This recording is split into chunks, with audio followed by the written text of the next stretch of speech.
I have a few other stuff to attend to, so this is not gonna be very lengthy kind of video. Alright, have fun.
Looks like it's gonna take a minute.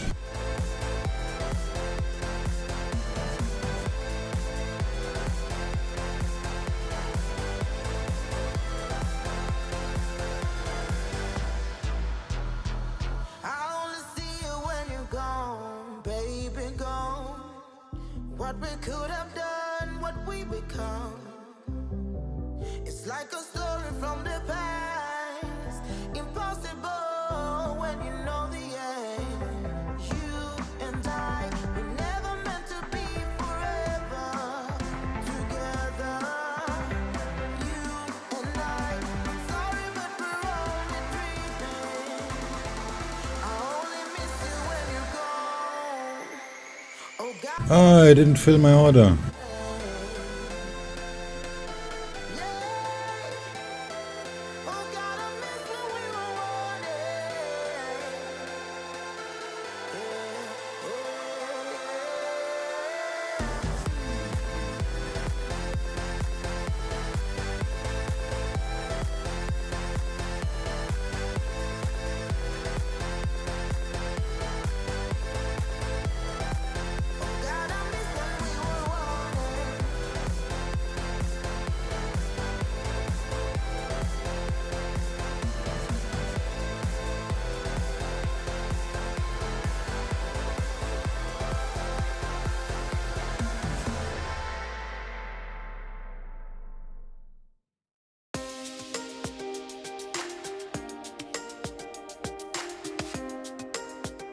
In equity news, hearing the Victorian regulator is to demand an explanation from the Crown CEO Barton.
morning.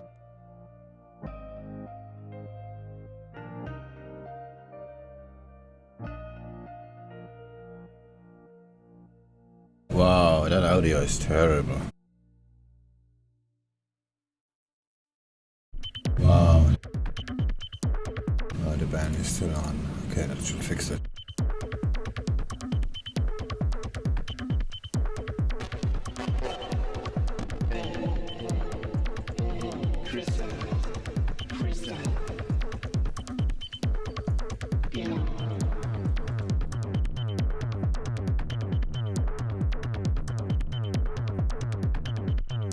New Jersey.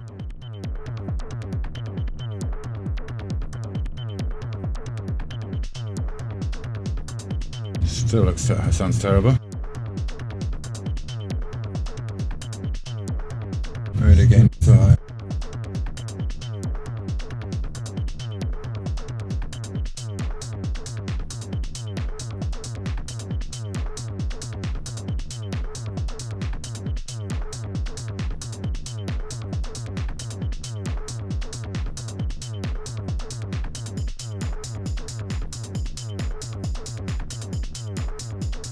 New Jersey.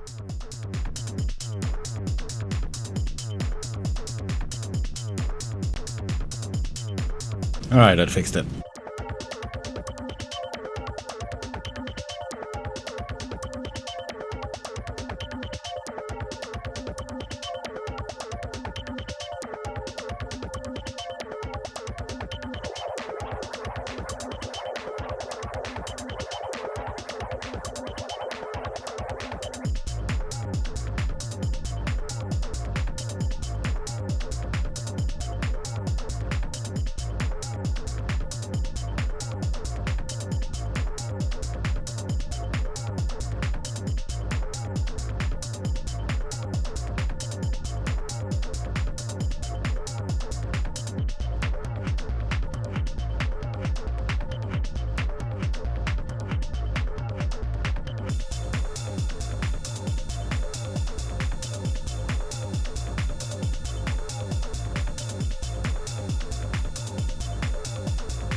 Do you ever have any issues with trend lines in trader not ending up in the proper spot into the future?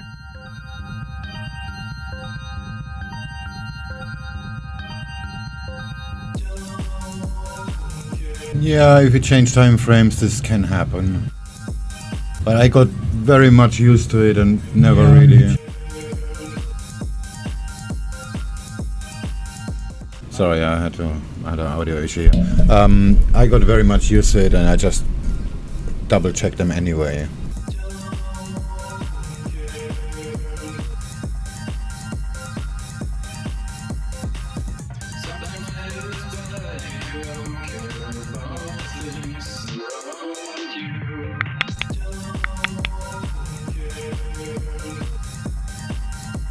SwingFish, how Ty. come you have not been trading in the Asia session?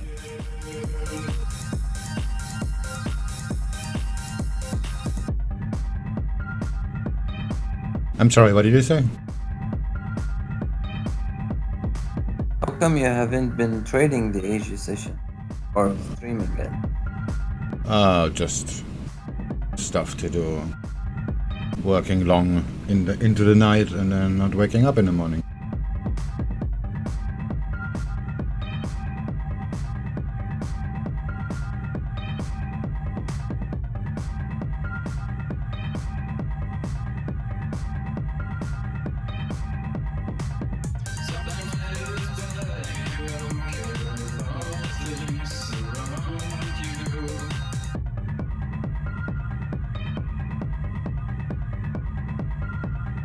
Just in the commodity space, seeing a note from Citigroup here, bullish on iron ore prices and demand, raising its respective price targets on BHP and Rio Tinto. Citi expecting iron ore prices to rise to $165 a tonne in the next 3 months, and seaborne iron ore demand to rise 2% in 2021 from the already elevated 2020 levels. Noting that persistent iron ore demand uplift should allow physical market to stay broadly balanced in 2021 and 2022. They say, however, supply should struggle to react fast to high prices, Citi warning, given the existing miners' difficulties in ramping up output and lack of large projects in the pipeline. Citi raising its full year 2022 EPS estimates for BHP Group by 22%, lifting its 21 EPS estimates for Rio Tinto, meanwhile, by also 22%. In terms of the price targets, thus, increasing the price target on BHP's London-listed shares to £21 from £20.41, forecasting EBITDA for BHP of £14.5 billion in their half-year results on Feb the 16th. Meanwhile, for Rio Tinto, Citigroup forecasting 2020 EBITDA of $23.4 billion, lifting its price targets on London-listed shares to £60 from around $56.5.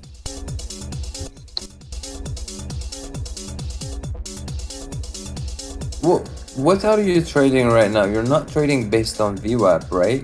Because I don't see the VWAP on you. I almost always trade based on the VWAP. Yeah, but the VWAP does not show on your chart on the USDCAD. That's because it's a 15-minute chart and this trade's gonna take time to play out. Yeah. And with that, we're just under 10 minutes away from the top of the hour, expecting Malaysian GDP numbers for Q4 year on year seen to decline by 3.1% on a prior decline of 2.7%. On a seasonally adjusted quarter on quarter basis for Q4, expected in flat versus the prior rise of 18.2%. We'll also get the Malaysian current account balance in ringgit terms for Q4, expected to print a surplus of 20.5 billion on a prior surplus read of 26.1 billion.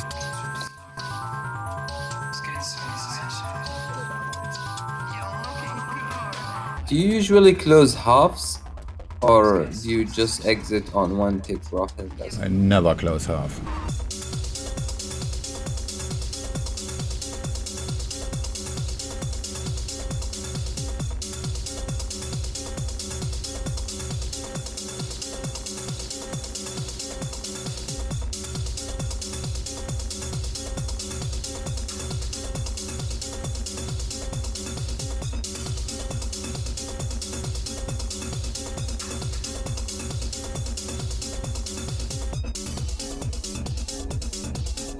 When the trade is over, the trade is over. You take profit. It's that simple.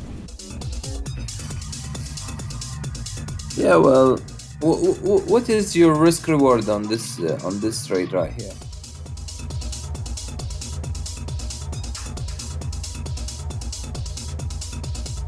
Because as I can see that you have scaled in a lot, right? I just add the size. Not very heavy on this trade at all. Not even 2 lots.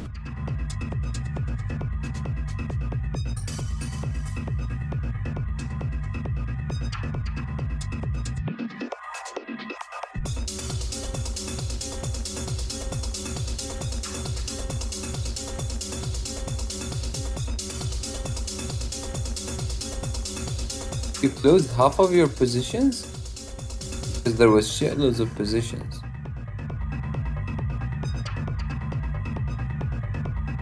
What do you mean half?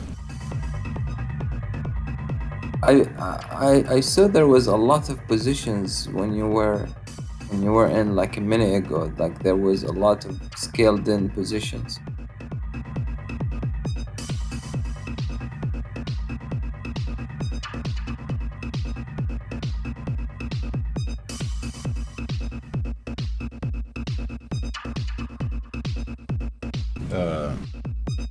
Yeah, there were some trades, but it doesn't mean I'm heavy.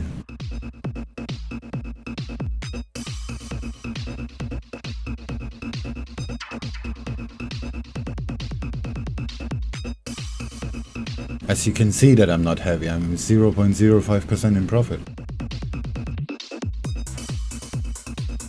Yeah, that's okay.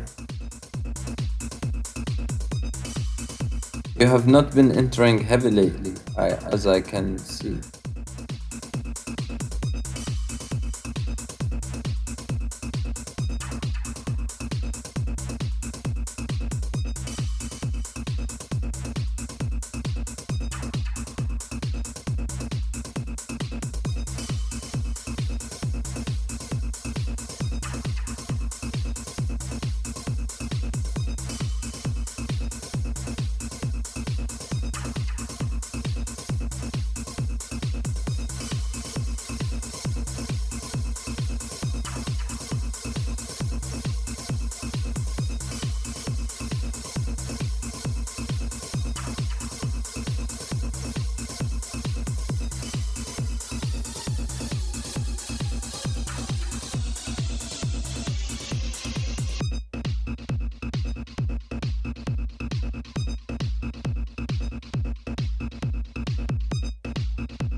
Did you used to give signals before? Like I saw on your like how do you call it? Your website. There was before like you used to post some charts and some signals. It's not signals. It's like setups and all that. Yeah? Yeah, I mean, like, why don't you do it? I just gave you an explanation why I don't trade Asia session this week.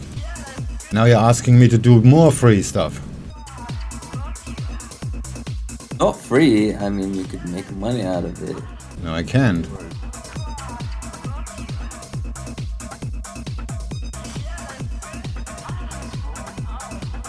What's your usual risk-reward ratio?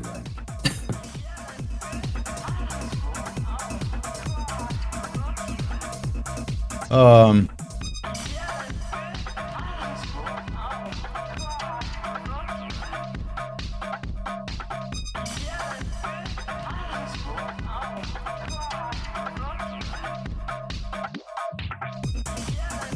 it depends.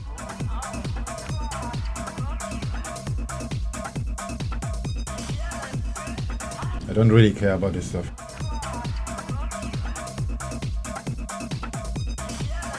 No, but I mean, you have to have a stop loss, right? Or do you remove stop losses? You know?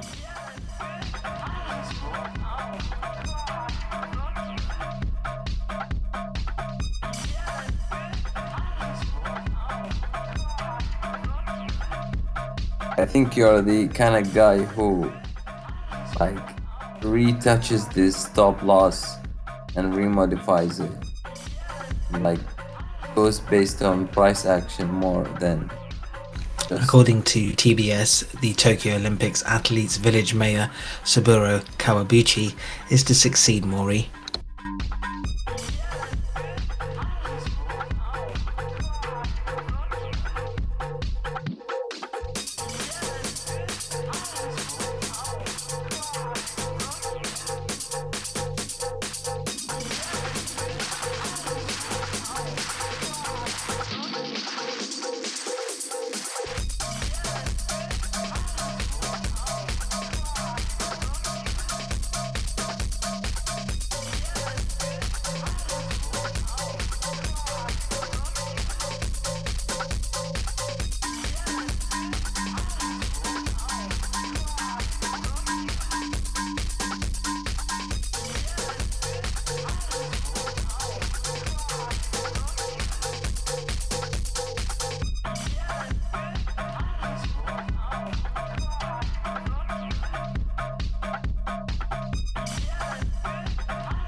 Malaysian GDP year-on-year declining 3.4% on estimated a decline of 3.1%. Seasonally adjusted quarter-on-quarter down 0.3% on the estimated flat reading for Malaysia. Meanwhile, the current account balance in as a surplus read of 19 billion ringgits on an estimated surplus of 20.5 billion. So Malaysia saying the 2020 GDP contracting the most since 1998.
Also comments from the BNM seeing sufficient monetary policy space should it need to act.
Euro JPY looks like it's gonna go up.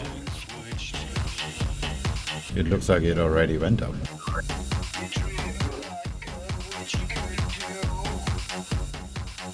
Yeah, I have a buy from the bottom. I mean, from 126.7.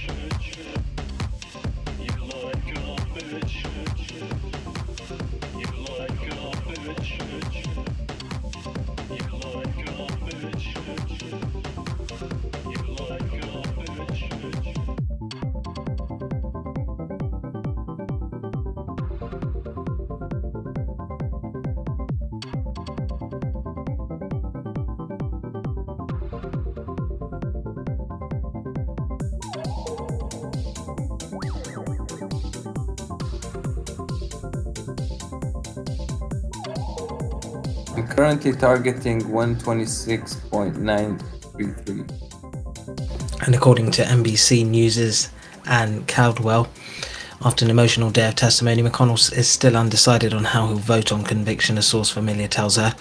He has not discussed the contents of the trial nor offered guidance to his members, multiple GOP sources say.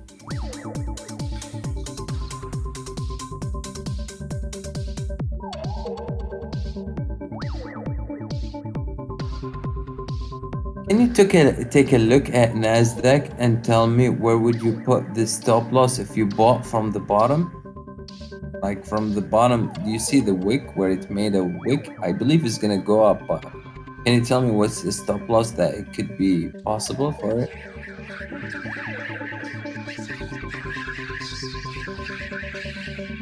For a day trade or swing trade?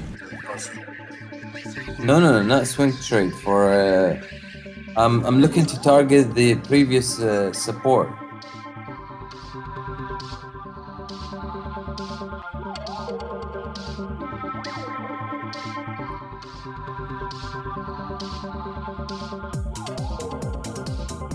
One 3619. No. Yes. You asked me a question, I gave you an answer. Yeah, but I'm looking to target the top. Do you see the top at 13,770? I'm gonna buy from the bottom if it comes back to the bottom.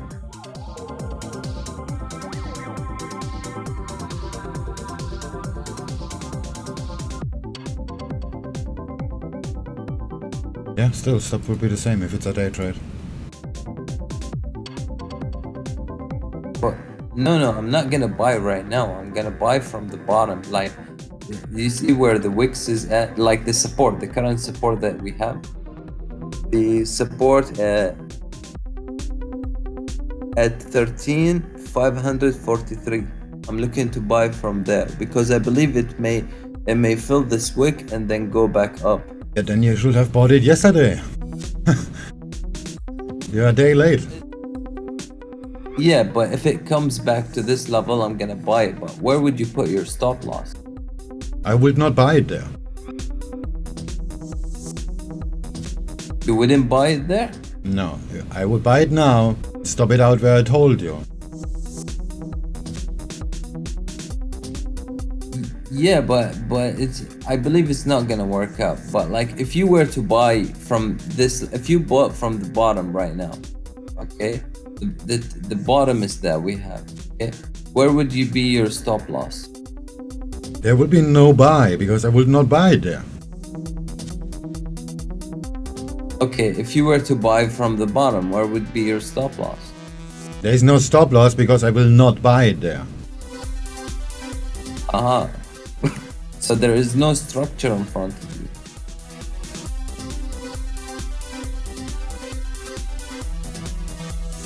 If you will buy it on the bottom, you're gonna need to have at least 156 points stop, somewhere around 133.41. There's just no risk reward of doing this trade. If it's gonna breach us the bottom, there is no trade.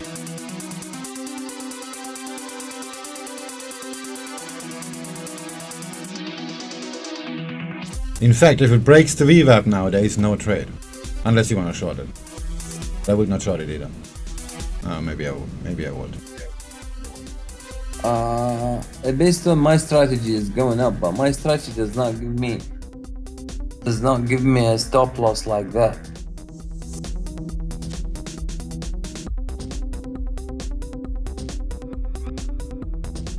Strategies don't make you money. Based on my strategy, it should go up to the top right now because it's on a strong buy.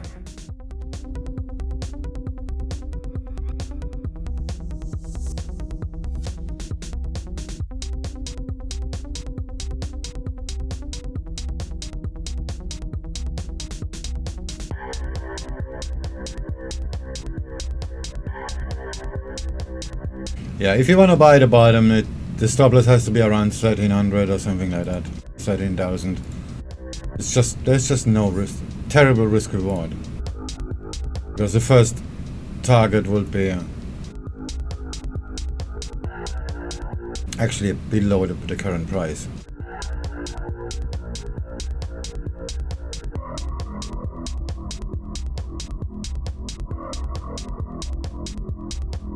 So you have to risk like, I don't know, 550 to make 200. It just makes no sense. If it goes down to 13,000, that's a different story. But if not, then it's a clear rejection here. Yeah, it's a clear rejection. It's gonna go back up. And buy it. Just don't. And if you think it's gonna go down and retest it, be prepared for it. Have a smaller position on so you can scale in when it does it. Yeah, but I mean, like, where would you scale in though? I just told you, I will buy it now. I mean, I would buy it 7 points ago. And I will scale in at S1. 135,540. But I will not take this trade. I would not take this trade at all. I will stop it out if it makes a new low, which is 136,17. That's what I said before. Okay. Because if it's going below that, that's not bullish anymore.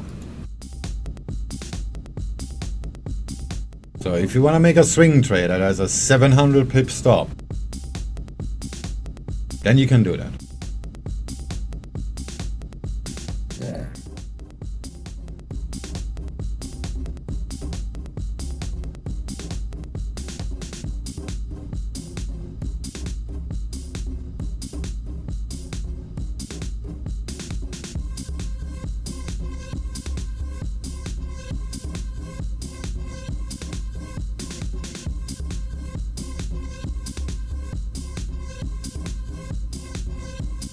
Hey guys,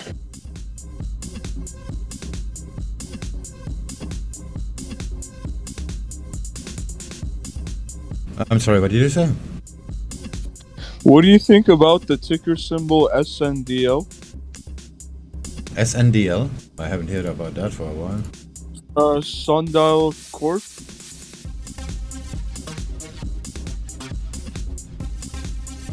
There was a rally and then they said tomorrow it's gonna go up. I don't know if I should buy on the height. Yeah, is there a background for it? I mean, is there something that caused it? No, it's just something like on, Weed stock. yeah, wheat stock. Yeah, but there is no wheat news. That's why I know SNDL. They were I think the people from Wall Street Bets were talking about it on Reddit.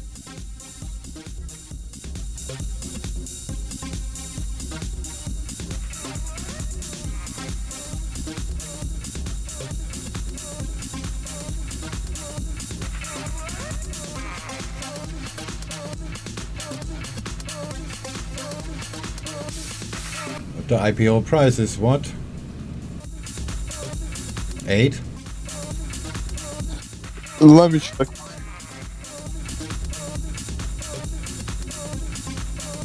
Oh yeah, this is a bearish candle. Sorry.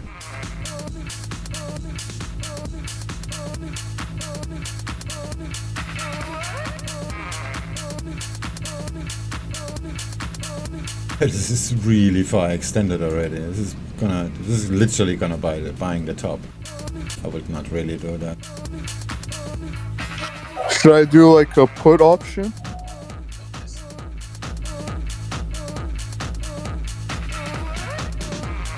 I will do nothing, seriously. This is very far extended.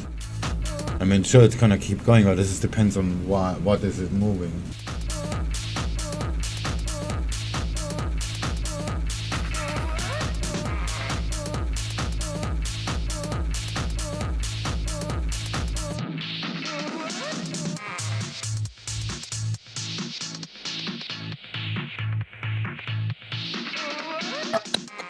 What do you think about SPACs? Like if I buy a call option for SoFi merger.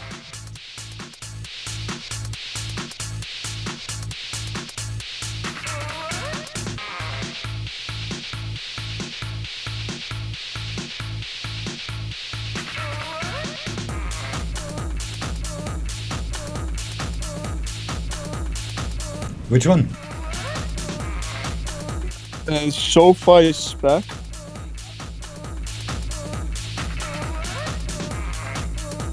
What's the ticker?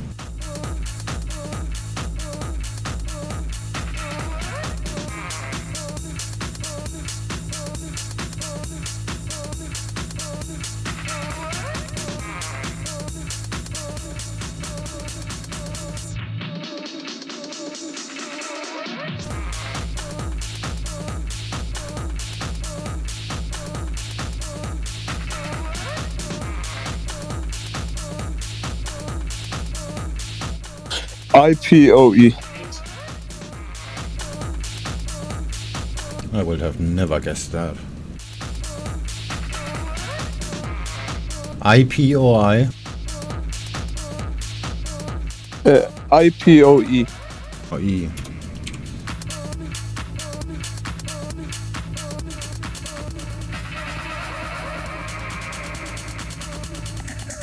That looks pretty.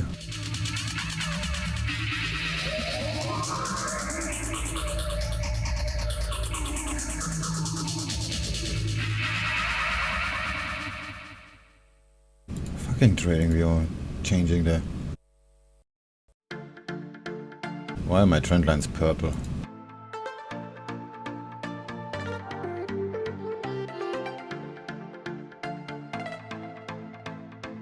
That is a nice level. That's good, right? Is this part of Wall Street Bets? No, it's part of the New York Stock Exchange. That is a really nice level. Oh, they're kinda new, huh? November 20. Yes, sir. And what was the opening price? 10.96?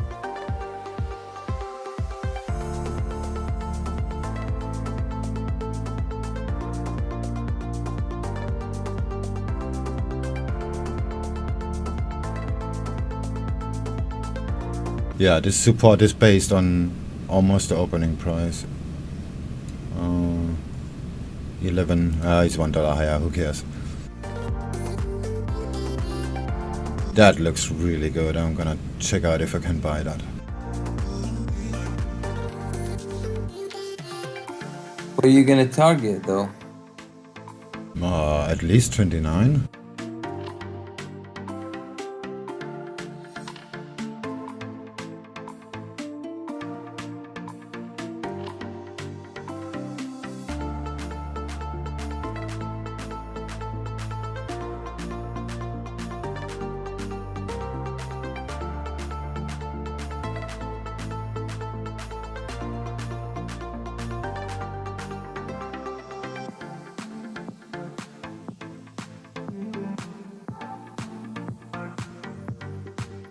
Ah shit, my broker doesn't have that. I trade stocks only as CFD, it's very limited.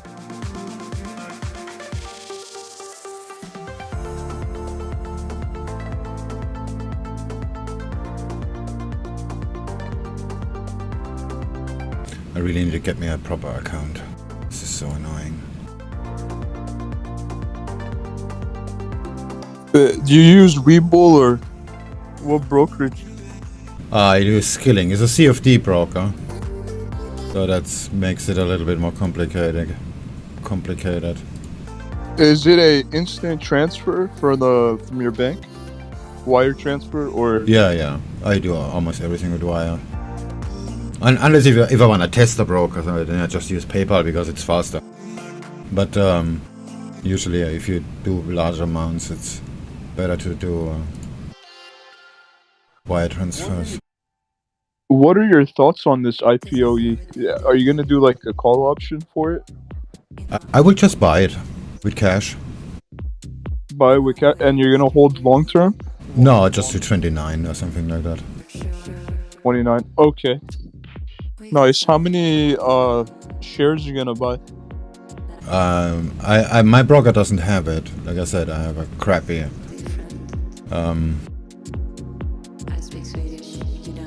a CFD broker. They have just very limited. Well, why is it all FX? Top brokers on TradingView, they're all FX brokers. Yeah.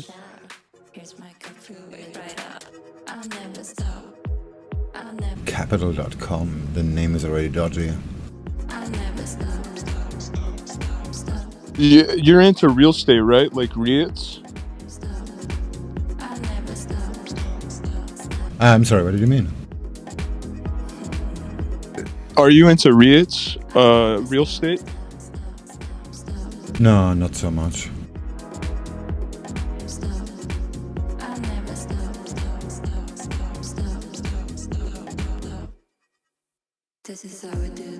Ah, Saxo is. Let's see what do they have to offer.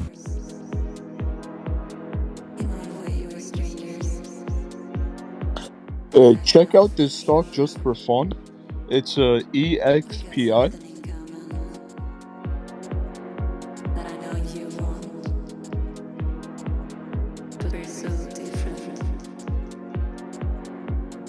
It's on NASDAQ.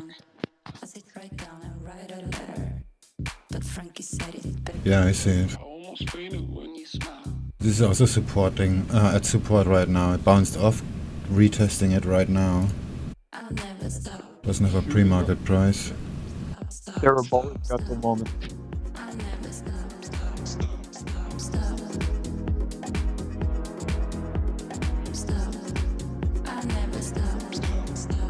Do you think it's going to be shooting down? I would buy it between now and 133.56 and maybe scale in 124.89. Next spare. Have a quick look at the daily.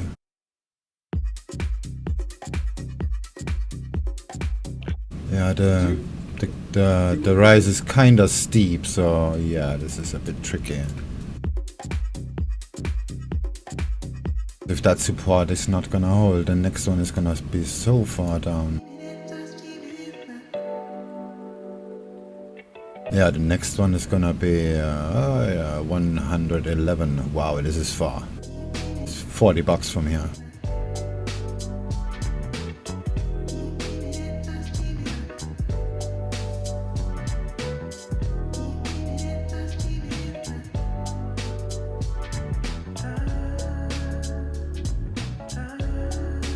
Saxo, let's see what they have. What platform do they use?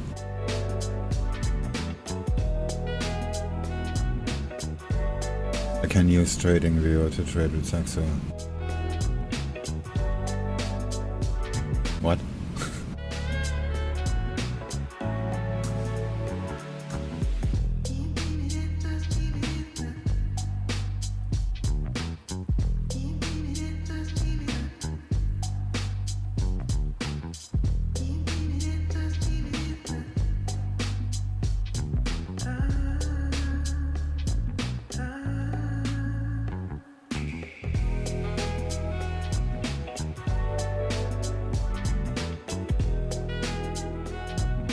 Wow, minimum funding $10,000, but on TradingView they say minimum funding is $2,000. Yeah, what is it now?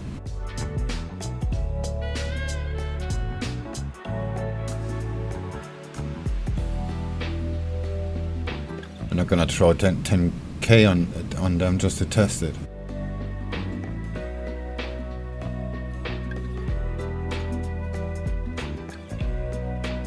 What is that, Robin Hood? Saxo. Why don't you just use a normal broker? That is a normal broker. No, I mean with no limit. They don't have a limit. You just said $10,000. I said the minimum deposit on the website says $10,000. But on TradingView it says $2,000.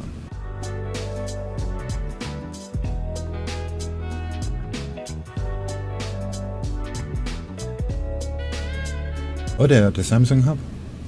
Nice.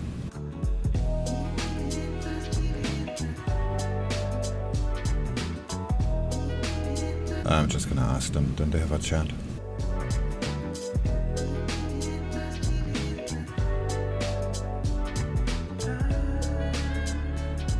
Also hearing the House Committee approving $50 billion in small business aid for COVID relief. That's the House Committee approving $50 billion worth in small business aid for COVID relief.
Hey, I'm in a screen share. Let me know if you can see my screen. I want to show you something.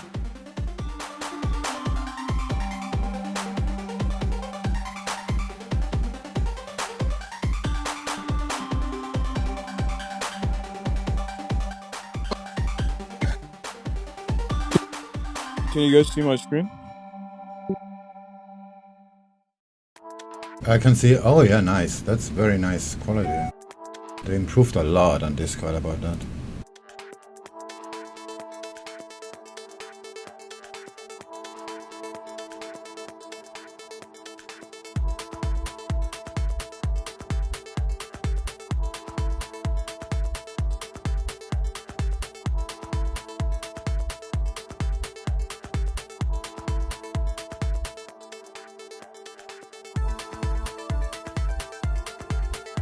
This is just paper trading, but you see the return on the truly. It's a really good buy.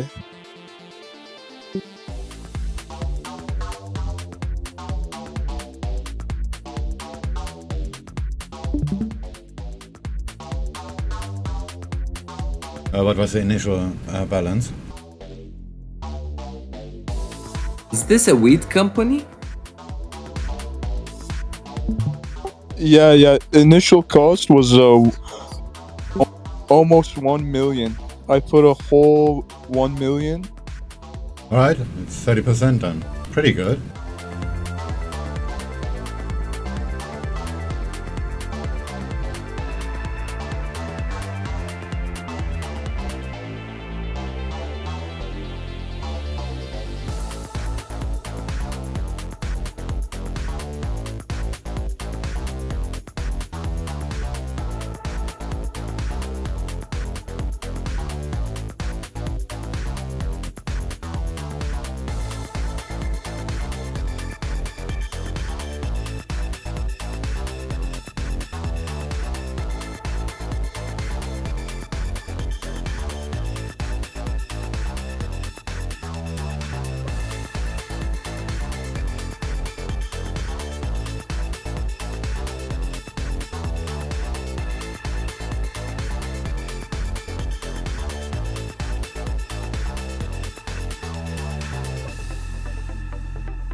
Make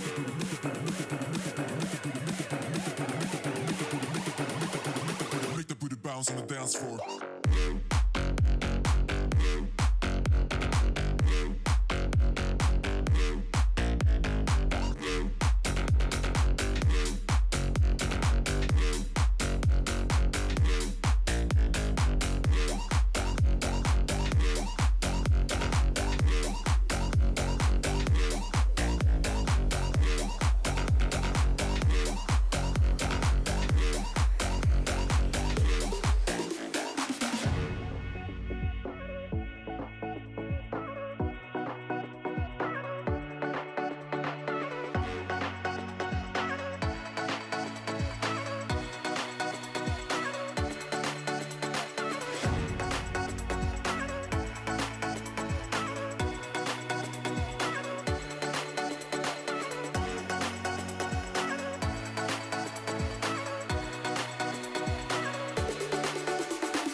Make the booty bounce on the dance floor.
Hey there, sorry, I thought I was on push to talk. Apologies. This euro yen is like not even trying to move. I don't know what's wrong with the market today. It's so slow.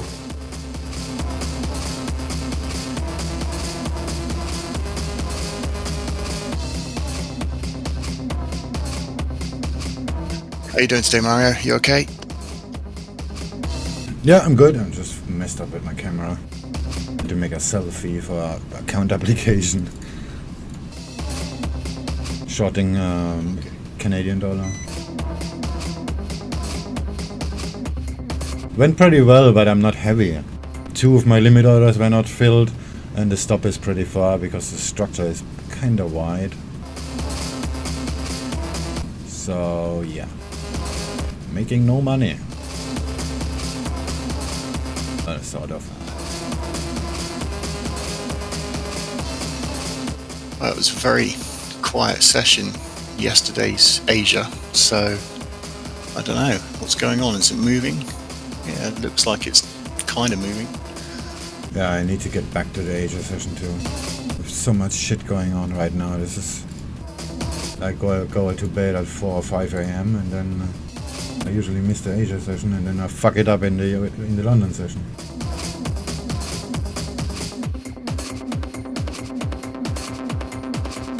I don't think you missed much yesterday. In the Asia session, there is no volume, and most of your trades are just gonna take too long, or I don't know, but like there is no volume at all. It doesn't matter. I just take smaller ranges. Yeah, but I mean smaller ranges like 5 pips or 6 pips, and your spread is like 1 pip. Then you're with the wrong broker. Not really the fault of the market.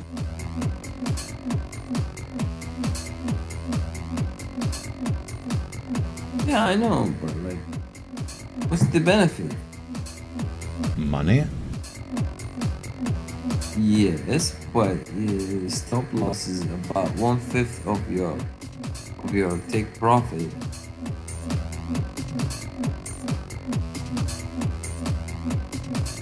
In banking news, hearing Deutsche Bank naming Martin Nozek as the figurehead in Australia. Morbo's cracking up a bit. Yeah, there's something wrong with the audio. I fixed 2 channels already. Not so sure what that is. I dared to press the power button on the computer. I guess that was it. Could have been it. Is it Windows updates queued in the background again, partially disabling drivers? What's your spread on pound yen, SwingFish? 0.6. Total? What do you mean total? It's a single number. Yeah, but I mean like, it's a swap account, right?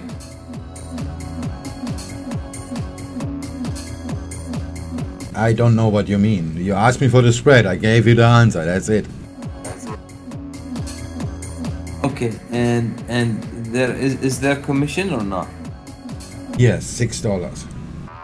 Oh no, sorry, that's wrong. $2.45. Is this the standard account of IC Market? No, the standard account is $3. What, you have like a special deal with them or something? It's not exactly a special deal. It's just having a conversation with your account manager.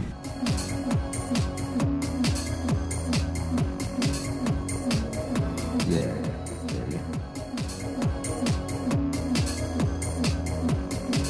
I have even better conditions on other accounts. IC Market is a market maker, right? All CFD brokers are market makers. So they lose if you win, and they win if you lose. No, that's not what market making is. That's just bad business.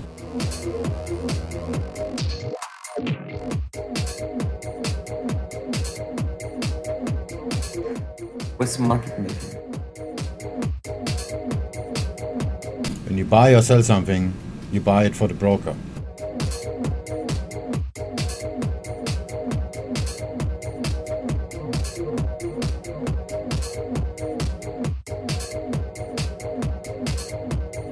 From the broker. You have only one partner of contract, and this is your broker. And where does the broker buy it from? That's the broker's business.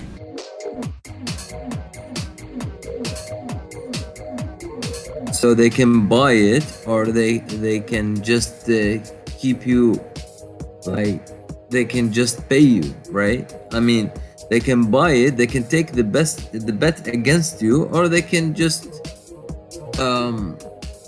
go with you or hedge it or whatever, right? Yes.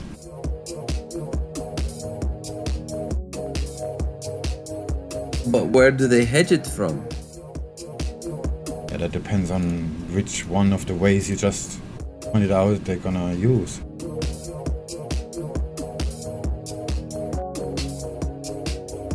So is there, like, do they use banks or whatever to hedge from? No, usually you just buy the stuff. And they don't have to hedge.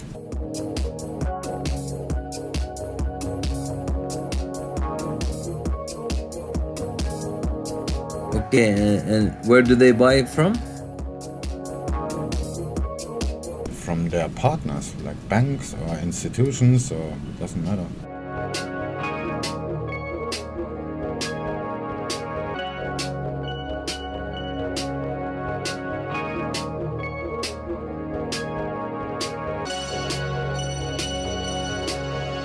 But some brokers, they actually go against you,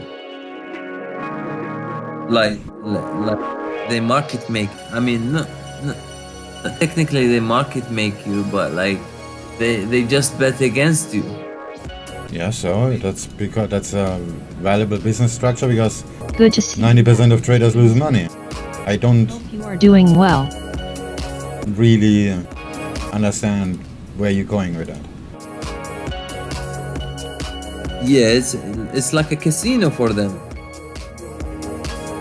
Yes, so your point being, Just a heads up, in just over 10 minutes time at the top of the hour, expecting the release of the Swedish January unemployment rate. Reading no estimates, but a prior read of course was 6%. Why did one broker in Australia during Corona got bankrupted? What is the reason? bad management.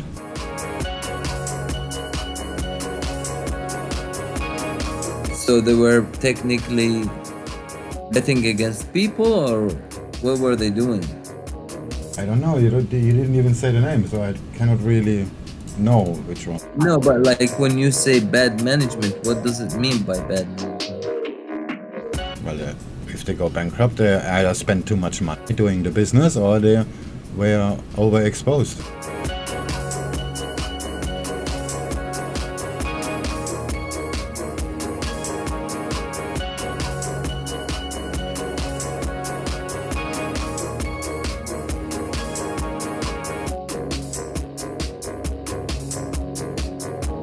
Yeah, sometimes you use some words and those words like overexposed. I don't necessarily understand what overexposed means. Okay, if you sell bananas on the market and you get a very good offer from the wholesale or from wherever you buy your stuff from, and then they offer you a very good price if you buy 2 million bananas, so you buy 2 million bananas, and then you only sell, I don't know, 500. That means you're overexposed, because in 2 days the banana's gonna be bad and you're gonna have a massive loss. But if you're a broker, why would you just not deal with your partner? Well, if you try, just try to give the bananas back to you, to the person you bought it from. Then you will see why they not do that, because the person you bought it from will just say fuck off.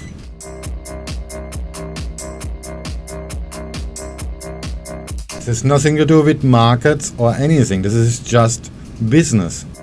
There is nothing different in the brokerage business. I don't know why everybody thinks this is so much different.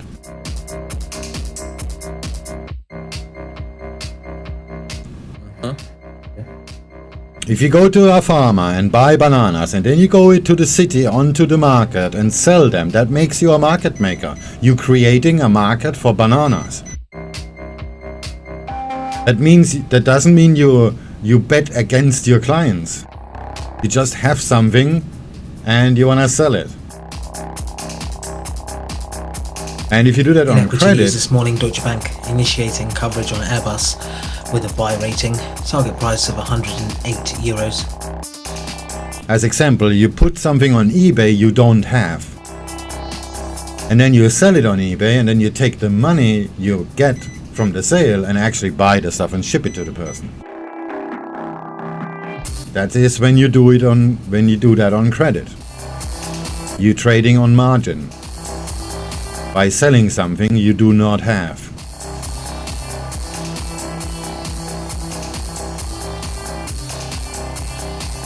Why did Robinhood stop people from trading GameStop?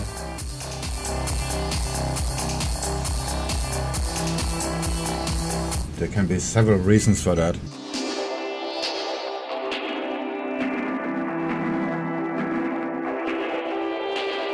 They could be too overexposed, or the accounts are, or the volatility is too high. There can be so many reasons for that.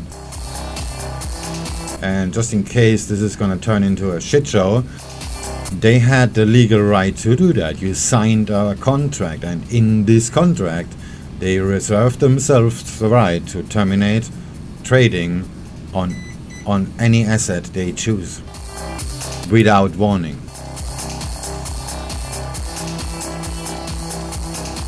This is what people signed up for. Fair enough.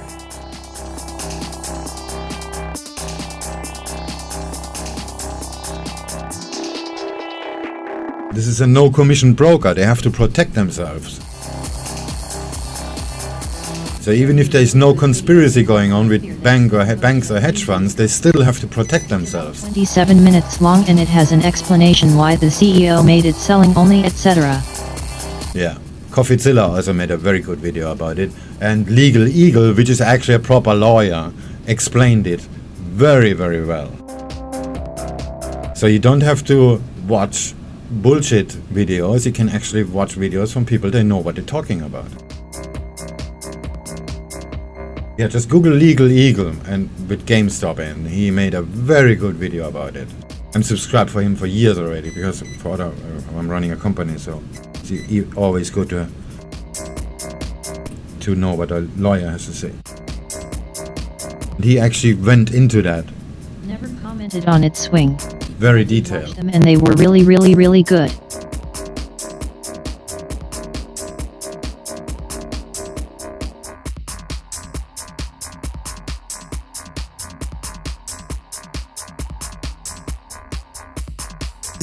Who pays back the GameStop? Pays back what? I invested in GameStop, and the price shot up 400%. Who pays that money to me? Somebody else. Somebody else who bought GameStop at 400? When you sell it, somebody has to buy it. And this person who buys it pays you a profit. That's how markets work.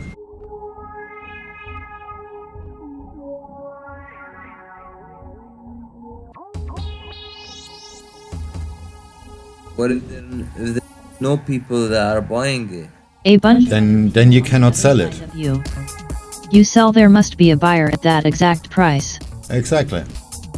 You can, if there is no buyer, you cannot sell it.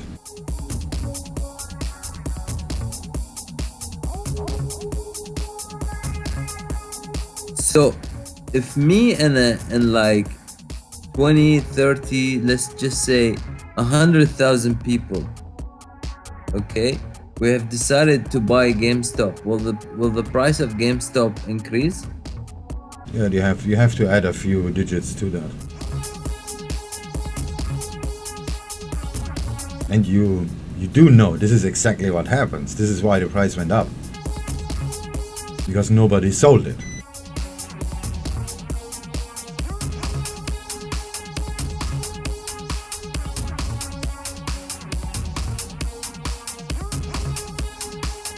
So right now, for example, if there is a really good strategy and these people are just buying within this strategy, okay, why wouldn't the market crash? Like, for example, 90% of traders are trading within this strategy.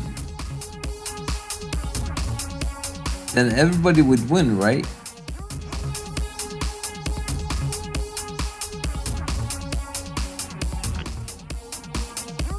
I don't know what you mean by strategy. The strategy works only because this, what happened.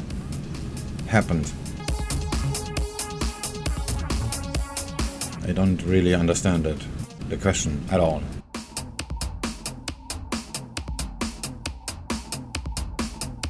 And this is not a strategy, this is just a single play. And it worked because of the circumstances. Same.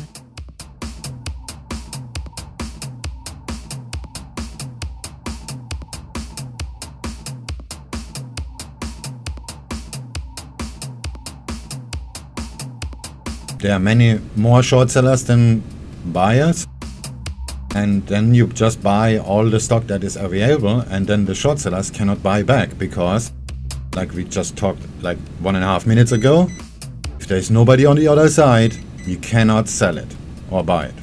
And if you sell short, that means you have to buy it in order to close your position. JP Morgan also raising the target price on AP Metamask to 17,203 Danish kroner from 16,982. But if there is nobody on the other side who will sell it to you, then you cannot buy it back. How's trading going today? I'm just shorting $CAD. A bit small. Actually, the trade works out pretty well, but I'm not heavy. It's already at my take profit, actually. I'm just hoping it makes a small dip down or something like that, some fake out. Still whatnot. waiting for the Swedish just gonna close unemployment it. rate for January. Back in a second, I'm gonna get me another coffee.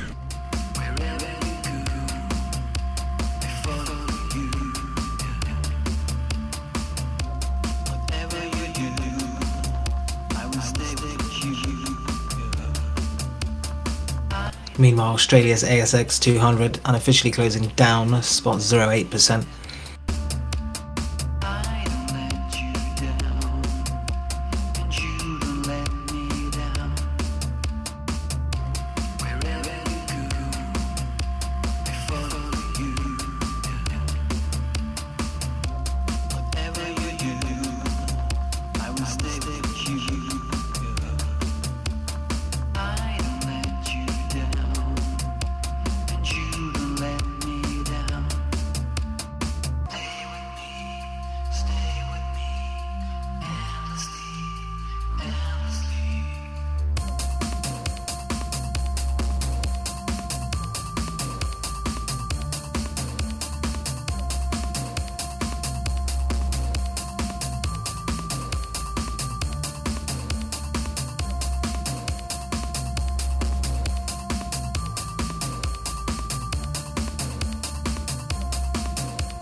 Just to follow up on what was said before. You cannot close a position. If you close a position, that requires a transaction to happen. And if you're long, And the you're latest from buying Germany, something. reporting an increase in new coronavirus cases of 10,237, How do you with take new your deaths coffee? rising by 6,666. This via the RKI. If you're buying something, that means you have to sell it. If you press the close button, that doesn't mean the position just disappears. That means you will sell it. But if there is nobody on the other side who actually buys it, you're not gonna get the trade. Your position will not close.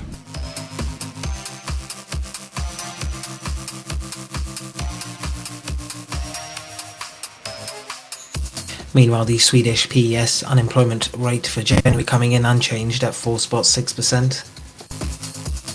And if you close a sell position, that means you have to buy it. Did you buy Bitcoin? No. I'm selling Canadian dollar.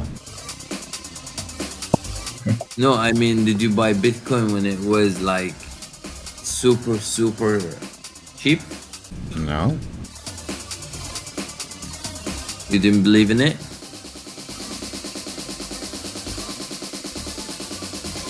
What's the point here, Amarov? No, I'm just trying to intellectuate the topic. Okay. Did you buy are you gonna buy Dogecoin or not? I'm not, no. No, I mean SwingFish. No, I'm not friends with Elon Musk, so I don't know when he's gonna sell, so it's pointless to do that. So when he sells, the price is supposed to drop? That's how a pump and dump works. And if you think about how much of it Elon Musk would own and how much capital he has, when he sells it, it's going to make a big effect.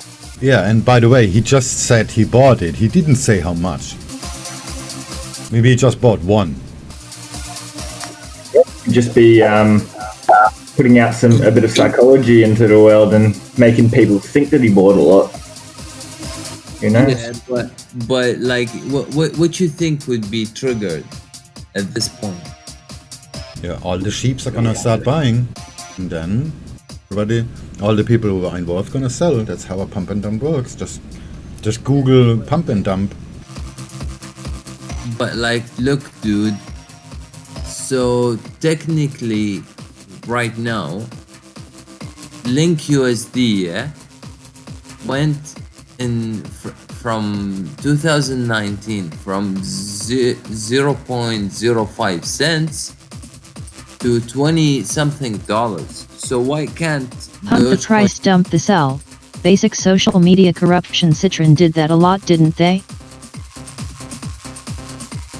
Yeah, and Elon Musk is just making a meme out of it, and he is having a lot of fun. Actually, I will do that too. Bitcoin? Sorry, I was responding to a comment on Twitch. I'm a simple man. I like my support and resistance. I'd go home already. Wait for it. And the wrap. Oh wait, you are home. Shit. But how would you know that there is a dump that's gonna happen? That's the thing. Well, you don't unless you are friends with the people who are actually doing that. That's the whole idea about it. Be like an indicator or something. You know? No, this would require something like a mind reader, not an indicator. No, but like there has to be like a volume indicator, probably volume spread or something, you know, which reads Crystal ball. the volume exactly, you know. If there is a single person or a group of persons involved in doing that, You don't know when they're gonna sell, and there's no indicator gonna show you that. Oh, there is a lot of indicators that do. Yeah, but you just referring to witchcraft. This has nothing to do with technical trading. Yeah, but I mean, the price is not gonna drop in like one candle 100%. You know, this is not gonna. I mean, like it's not gonna drop like 70% in just 1 second. You know, there has to be some momentum that's gonna build up, then it's gonna drop. You know. Yeah, but when you see the momentum, the party is over. What are you gonna do? Put like a trailing stop at a certain level. Yeah, but you're not gonna get a fill at this level. Why? Because the whole group is already selling. Nobody is gonna buy your shit. No, so you mean that your trailing stop will not hit? It will hit, but you have to wait in line until somebody is willing to give the stuff to you. And that would cause like a lot of slippage, you mean?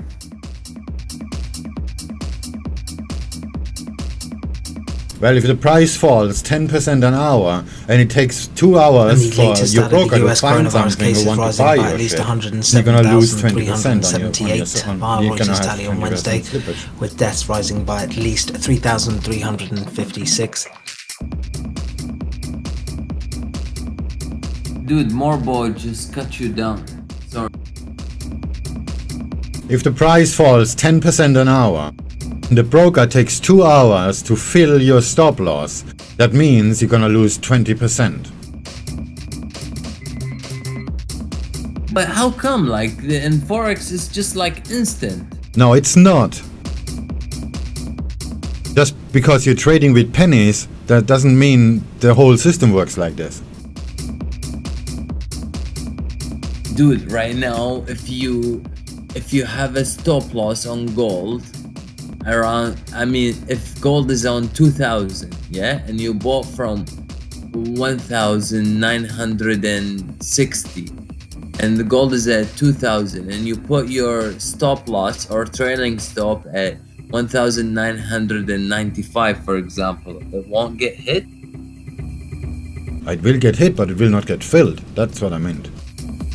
If there is a major event and there is no liquidity to fill to get you this gold, you will not get it. THINK. Exactly why when the price gets there, the spread widens so much because it's having trouble with the liquidity and finding like those sellers to the buyers or whatnot. Yeah, this is not the broker fucks you. This is just supply and demand. The shit you was trying to teach us last week. If you buy or sell on a significant level, these things happen. This is very normal. Because a lot of orders being executed. Why you think I'm taking profit like half a pip before the level? Exactly of that. Because the price is gonna reach the level and the spread is gonna widen, and I'm gonna get the same price anyway. So it's pointless sitting there for 2 hours waiting for the price to drop 1.5 pip more. Because when it's gonna get there, the spread is gonna widen.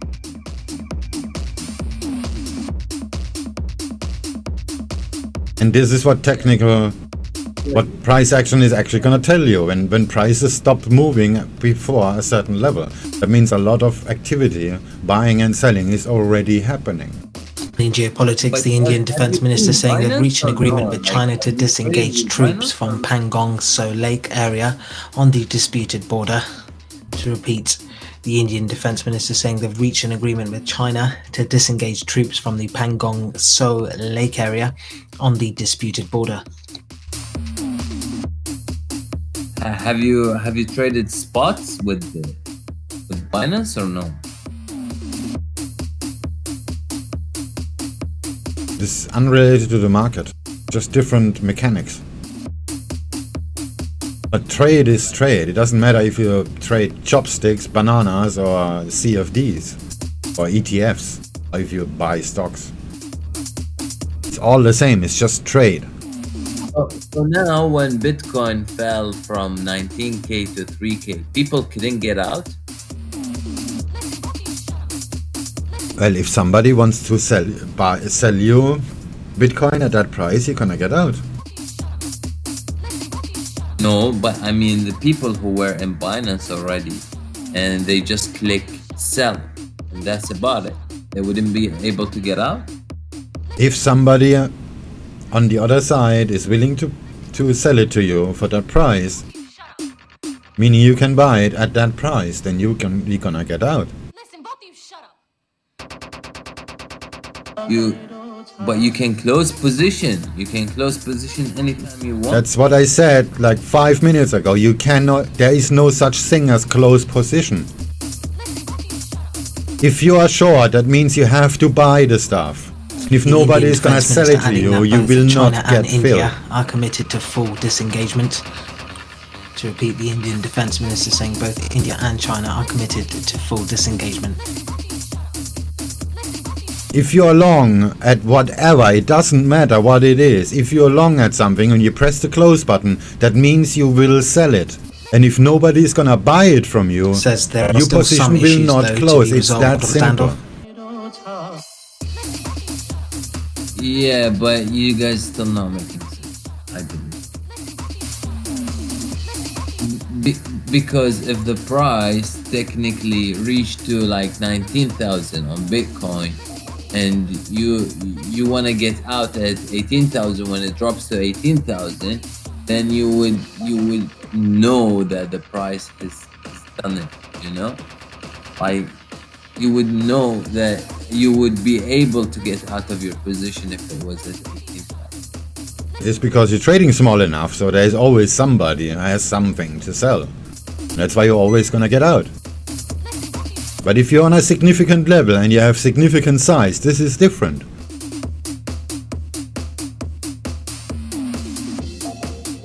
If you trade live Forex intraday with more than $400,000, you will see what I mean.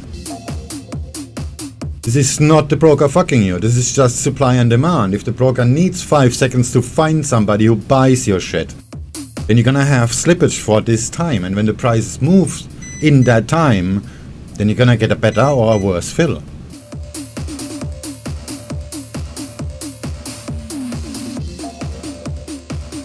But if you trade on 5 different brokers and you just link your account, then 5 different brokers then there will be 5 jobs out of the market finding your volume to close your position, because there is no close. You either buy or you sell. There is nothing else. You can only do two things in the markets: buying or selling. but right now on CTrader,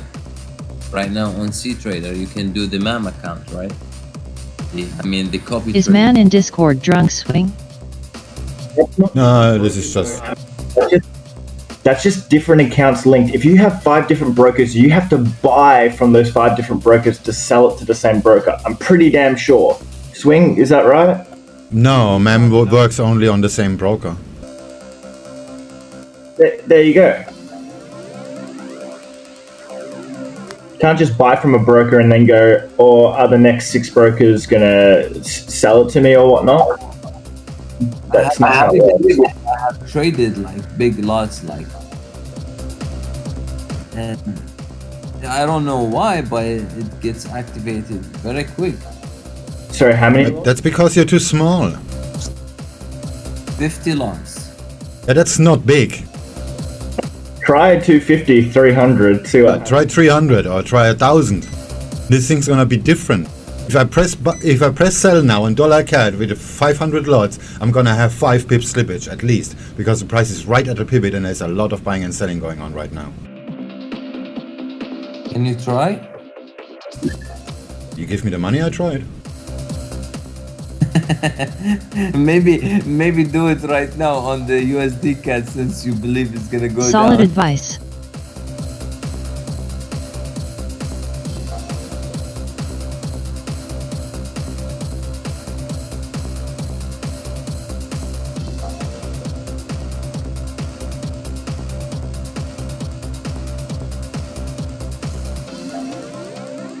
good to see you on Tokyo Swing. We've missed you. Yes, Swing, we have missed you a lot, man.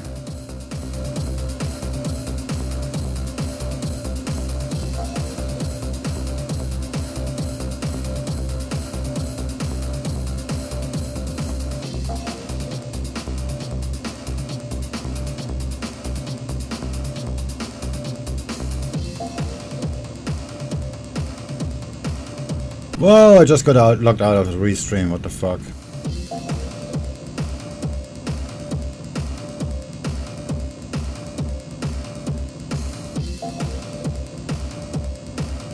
How long have you been trading SwingFish?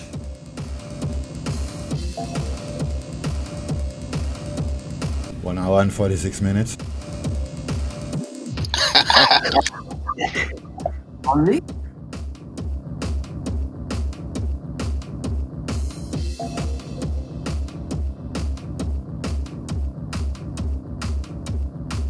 Only, dude?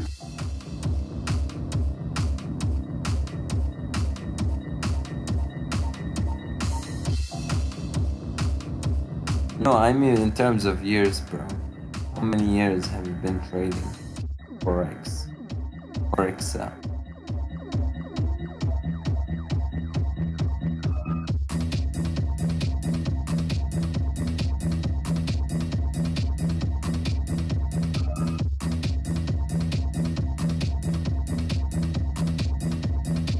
It's great entertainment. Yeah, that's why we're putting up with it.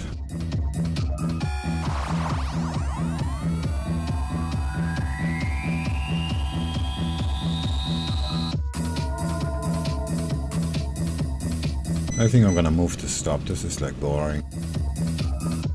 But that will put the stop below the VWAP. It's probably a bad idea. We're shorting the dollar CAD, yeah? Yeah. It has having trouble crossing the VWAP, crossing the pivot. Maybe I'm just gonna trail from here. Fuck it.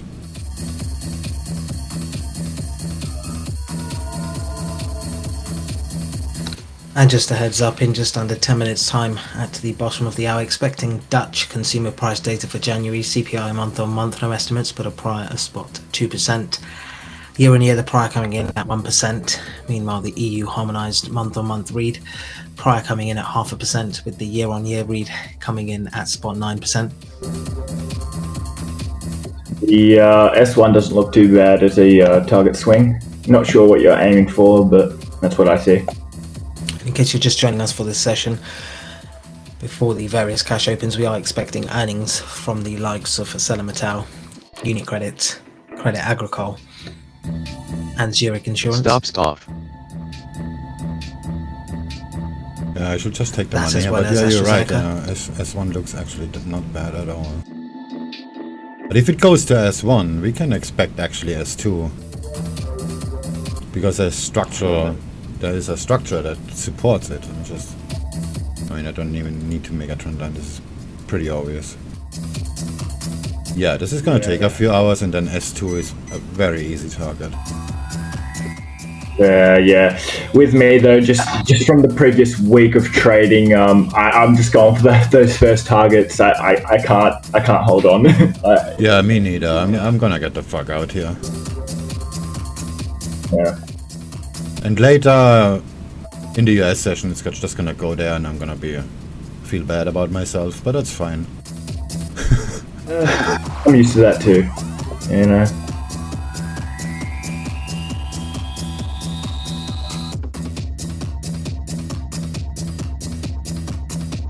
Yeah, but I really want to move the stop.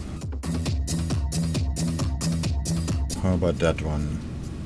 This is almost at the first entry. Where's the first entry? Oh, this is above VWAP. Yeah, let's do that.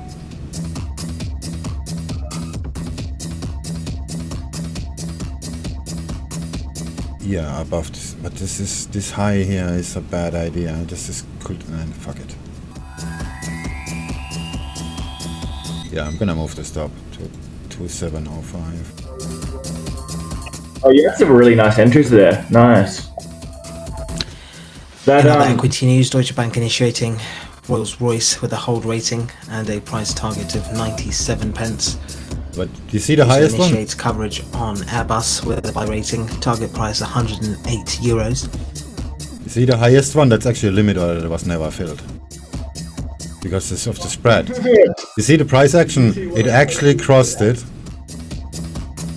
Yeah, it actually crossed it, but the spread was too wide, so it was not fill. I got no fill.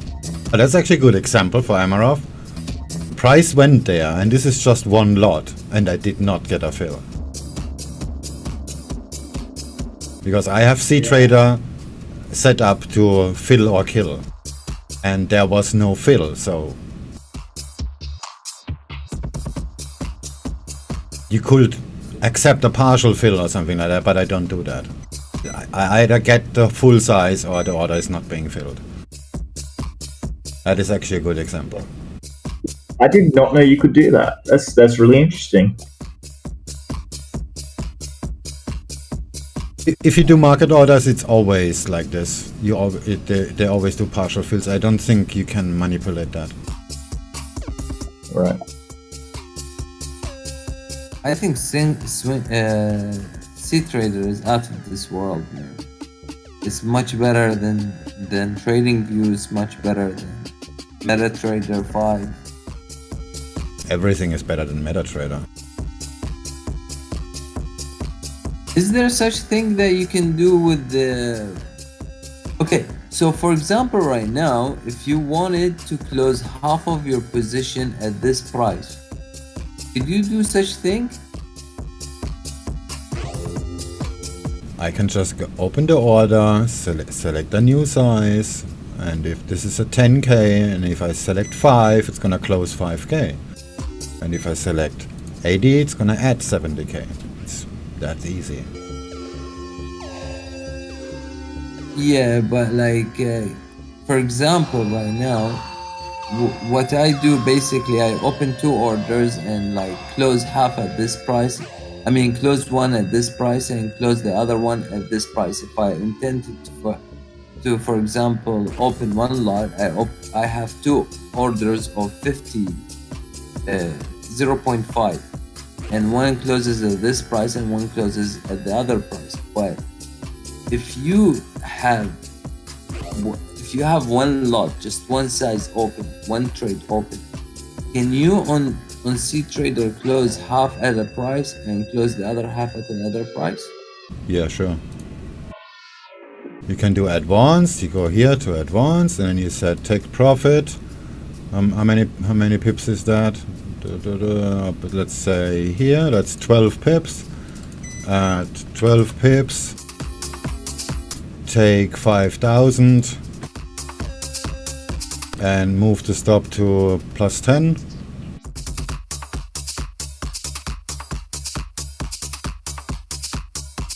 If that price is reached, it's gonna scale out half of the position. Pretty easy.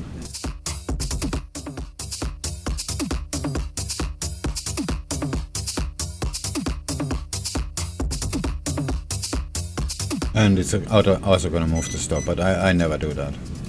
Like I said, I don't scale out.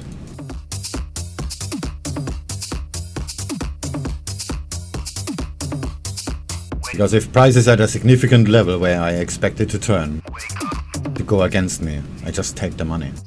There's no point of scaling out. See, that's where SwingFish is 100 times smarter than me. He can just fucking hit it. I mean, okay, let's say the dollar CAD. We just talked about it like a minute ago. It's gonna go to S2, but it's gonna take forever. It's gonna probably take until tomorrow. So, and now we are at a significant level and we're expecting the price to go back up. I would not scale out, I would just hedge it at this point.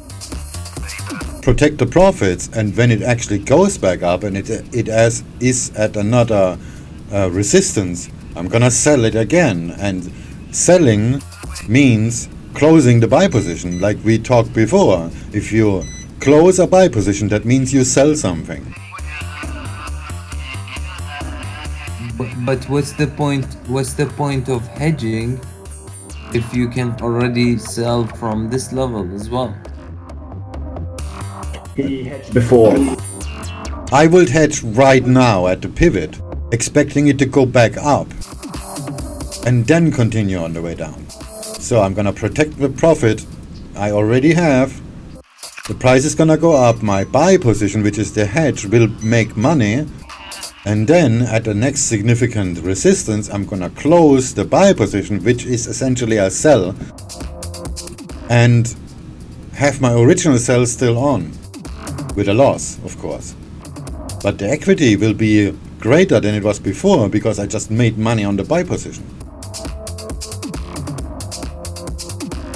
Yes, I understand what you're saying, but why don't you just close all and then resell? Like, what is the advantage of hedging? Is your hedging position buy as large as your original sell position?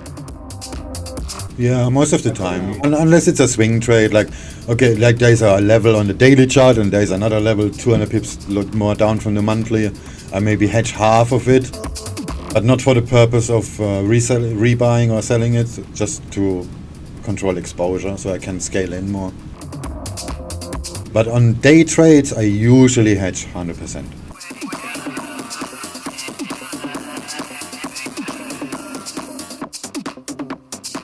This psychological advantage, I guess, if you're still wanting to be in the trade.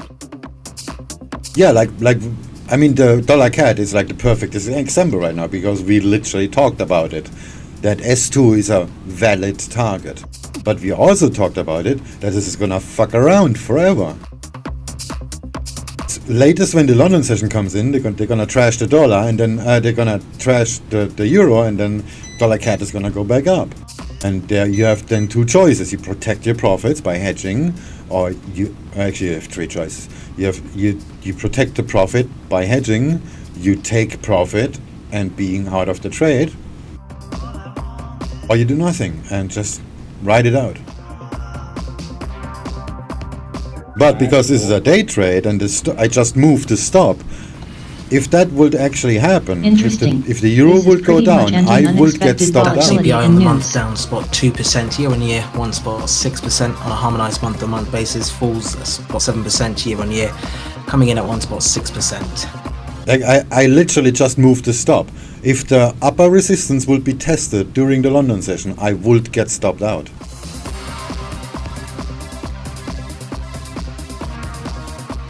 You also mentioned Just swing where there's CPI down spot 2% on the month for Jan year on year, rising 1.6% on a harmonized year on year basis for Jan, rising 1.6% on a prior spot 9% on the month, down spot 7% on a prior spot 5%. Yeah, swing. You should also add if there's a level that's very significant to you and you really believe that it's going to turn here, you can reverse as well, depending on your original size. But that's also a possibility there.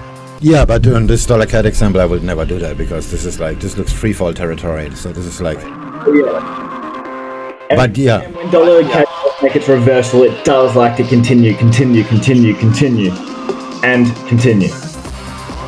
But yeah, you're right. But that's why I would hedge it. I would just hedge it, and if it would just keep dropping, then I just close the hedge position with a loss, because I'm still in the original short. It doesn't really matter. So I just lost a percentage of the overall movement. Like now we've about 30% in the trade. If I hedge it now and I hold the hedge for another 15%, then I would lose 15% of the original move.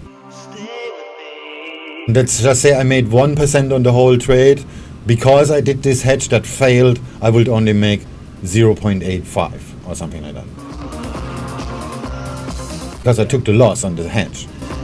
But if the Judah swing would actually happen and the upper resistance would be retested, I would get stopped out of this trade. Instead, I'm hedging it and sell it again at the upper structure. See, what I do is different, yeah? So what I do is that I do Fibonacci retracements. And with Fibonacci retracements, I look for an impulsive move. And with that impulsive move, I take the Fibonacci 85 and the Fibonacci 50, right? And I put my stop loss 50% below the level of 100 if I'm buying, okay? And what I basically do, I enter double the size at 85, and like for example, I enter one lot at at 50 and two lots at 85, and um, close half when it breaks below, like by 2 pips, the 100%, and my stop loss usually is 150%. Most of my trades are 1-to-1, are going to be 1-to-1, but on the long run, I mean, I'm making around 85% take profit, but my original stop is actually my risk reward is actually 0.75 to 1. Your risk reward is much smaller. Yes, but on the 50 Fibonacci, I usually take the take profit at minus 0.25. Okay, and when I activate the 0.85, it will be double the size of the 50, and I take I TP at 0.20. Yeah, but both positions have the same stop loss. So you have the initial one is 50. It's about 100, and the 85 minus it's double the size, so it's 30. So you have 70 plus 100. You have 170, and if you take profit at 85, that's a risk reward of risk reward ratio of 0.25.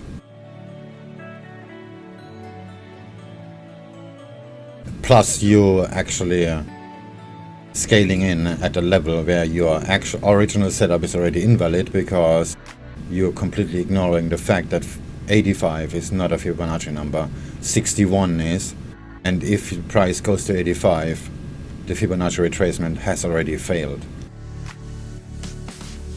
Oh no! If you take a look on Euro JPY, it actually bounced off 85 right away. And if you take a look on, just open Euro JPY if you don't mind.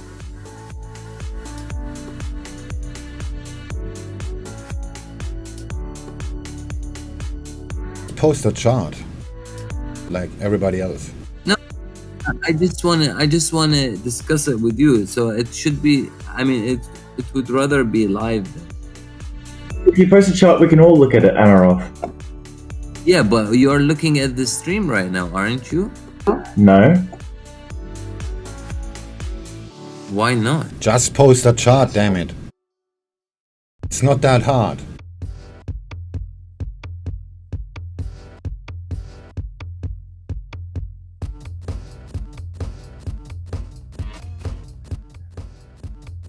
Well, if that always works, if your strategy is viable, like that means you made a few hundred trades and that actually worked, I'm like about 90% sure you're using the Fibonacci tool wrong. But because 85% is like confirmation for failure. It's not a Fibonacci number, and it already broke If you look at the golden ratio. Pound Aussie yesterday, it just bounced off of the 85. Just post a chart.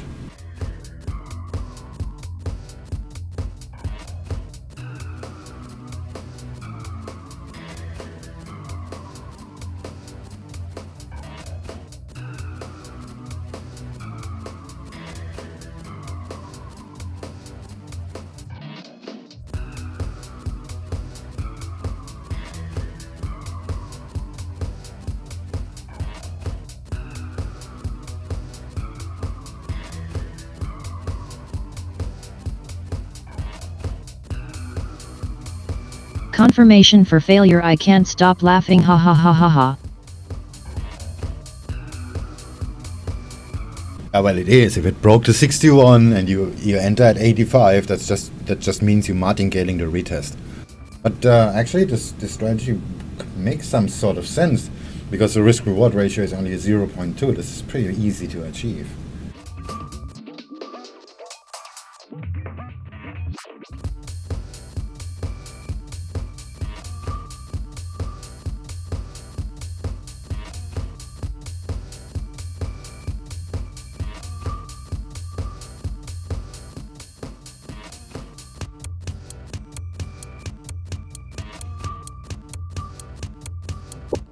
I need a coffee. Like if it goes to 85, that means it broke to 61 already, and it's very likely gonna make a retest on the 61. If it actually goes there, that is already your 0.25 risk reward. If you close the position at the 61, because then it will just turn there and keep going against you, you're already in profit. If you just open your JPY, it would be so much easier to explain to you, because throughout a picture I cannot explain to you everything. Well, I ask you that for a reason. First, this is a community and everybody needs to participate, including you. And everybody gonna learn something if you post a freaking chart. It's not that hard to do. Yeah, We have members here, they are 11 years old and they can do it. Why can't you do it? it's not that. I just want to... Then just freaking do it, because I also want to make sure you're using the tool properly, because I'm like 90% sure you're using the tool wrong. No, I'm 100% sure that I have backtested the strategy over 100 times. It's about... And that just confirms that you're using the tool wrong. But in order to see that, I need to see how you do it. And the only way to do that is if you post a chart with your Fibonacci retracement on it. Because I actually made, literally 30 seconds ago, confirmed your strategy, but that is actually possible to make money that way, because there will be a retracement to the 61%. And you have only a 0.2 risk reward, and that means it's actually gonna work. You're buying in the breakout and there will be a retest. And if you take profit at the retest, you will make money. This is a very dangerous thing to do, but it's probably gonna work. This is what I think you're doing. But in order to stop the speculation and get into facts, you need to post a chart. It's that easy. Right now.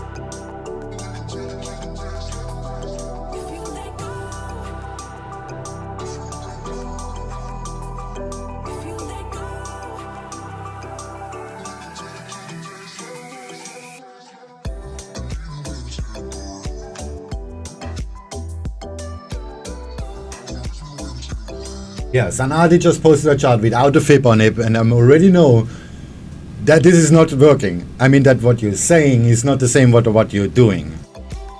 He hasn't even put a Fibonacci on. I looked at the screen like for 1.5 seconds, and I know this is not gonna work.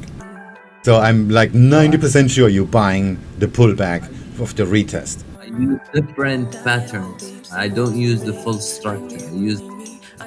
I use different patterns. Yeah, and you keep saying you're using this and you're using that. And in order to figure out what you actually mean, post a chart. It's that easy. Then everybody is on the same page and we can talk all about the same thing. I just did post a chart. See, it wasn't that hard, was it?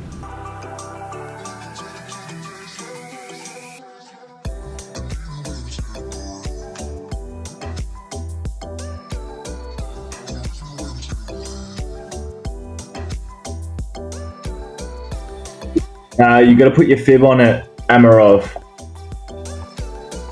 Yeah, I have my fib. Am I blind? I must be blind. I can't see it.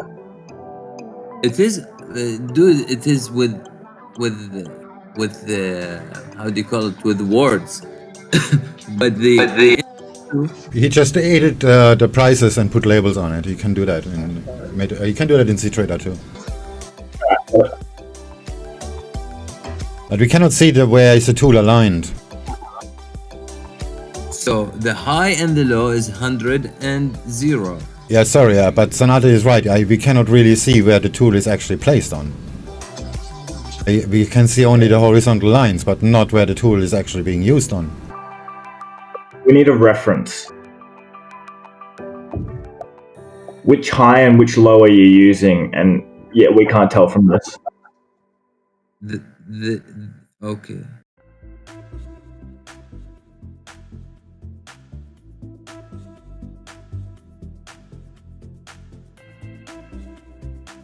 If you need to zoom out and chuck it on an hour one chart, that's fine.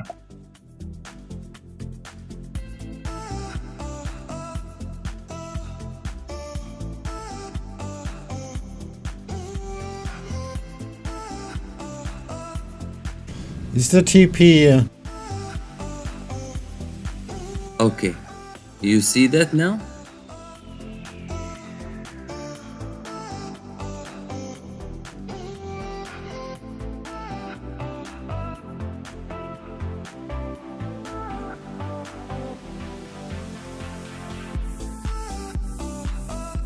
Same.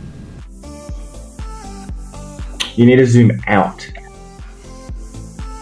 Zoom out? Well, in order to make it visible, we need to see where it's anchored on. Let me just show you. If you make a retracement, you put it here, or whatever, just to make something reasonable. You put it here, and you put it here. 15 minutes.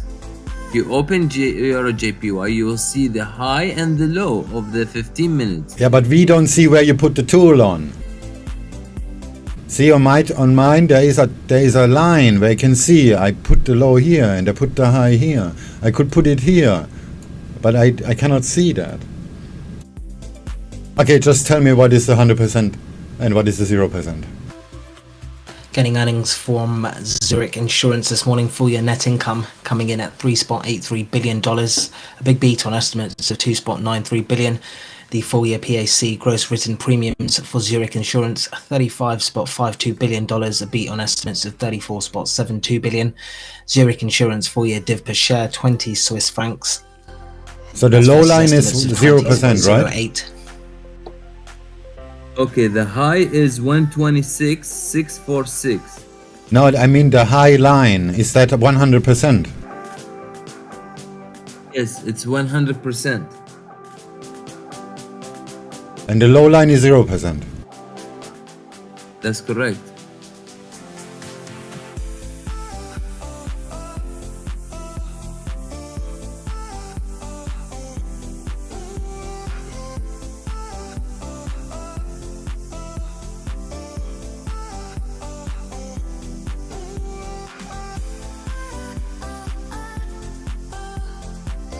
The full year operating profit for Zurich Insurance coming in at $4.24 billion, a beat on estimates of $4.04. You guys get it now? No. No. Why not?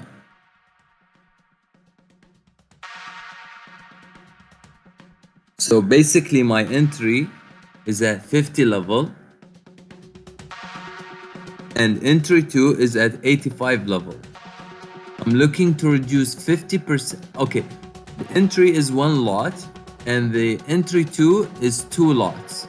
Okay, don't mind that I did 2 lots, 1 lot, 1 lot.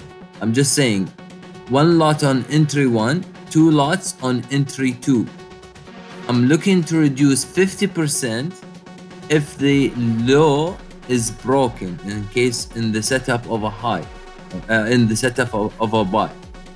Okay, and my stop loss is at 1.50 Fibonacci.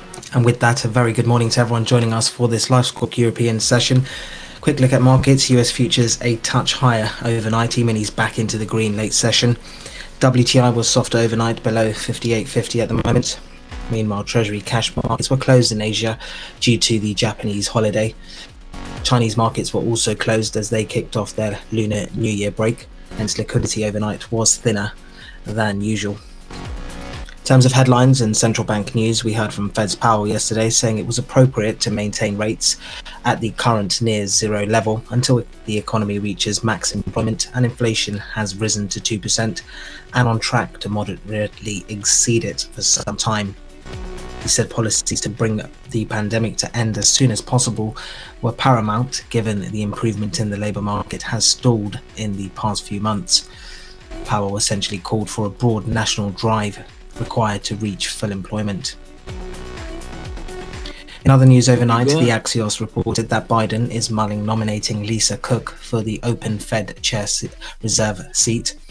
The report citing she sits on the dovish side. Meanwhile, in other US news, the House Ways and Means Committee on Wednesday advanced the $400 a week jobless aid.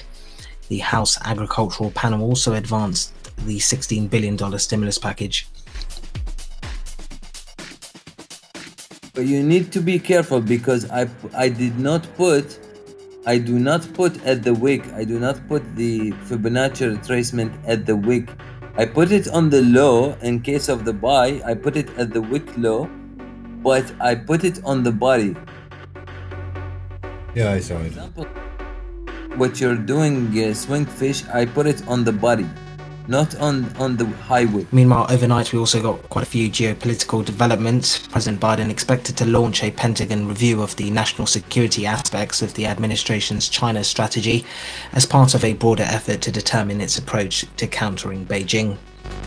Reports via Reuters as well from a senior admin official with the Biden administration saying the US will look at new targeted restrictions on sensitive technology exports to China, adding that the US is not going to act precipitously to lift tariffs on China, but will be changing its trade policy somewhat.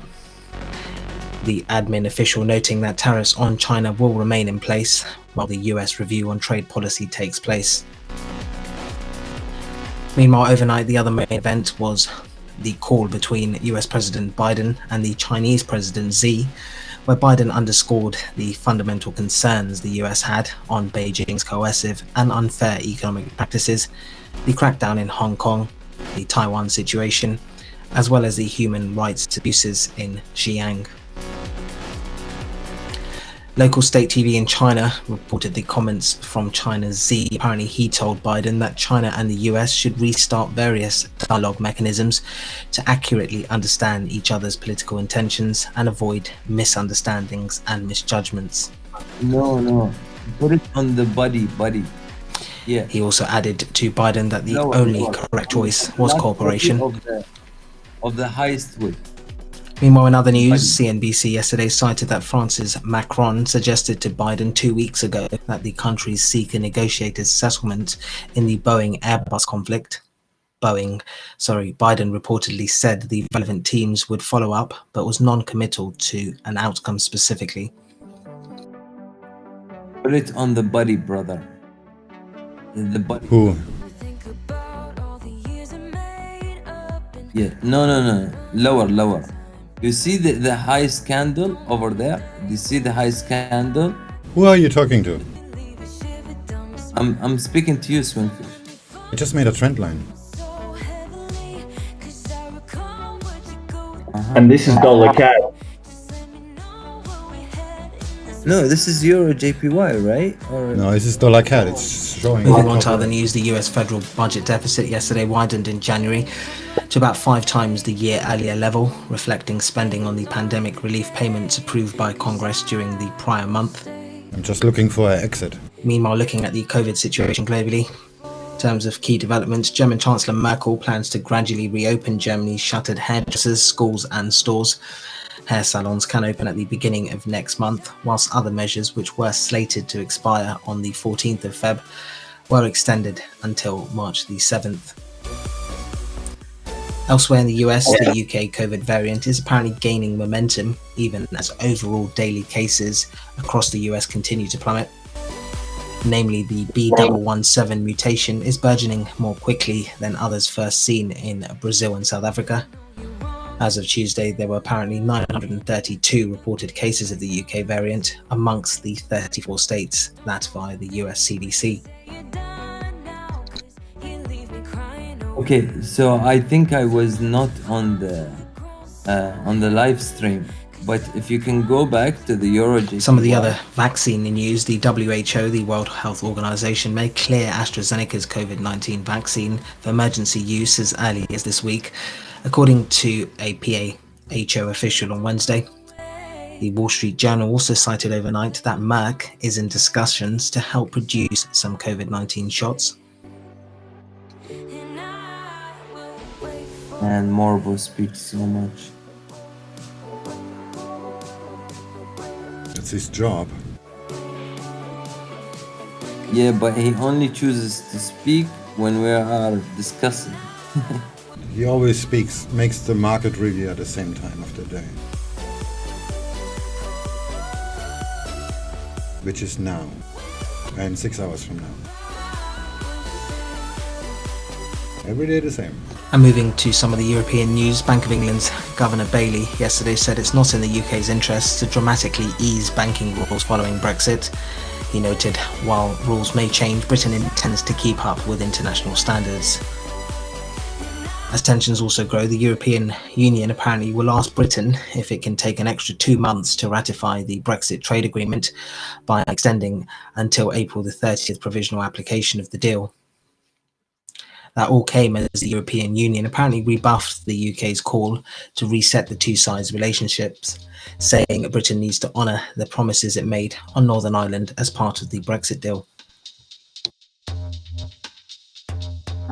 I know a lot of people that use 78% or 77% of Fibonacci.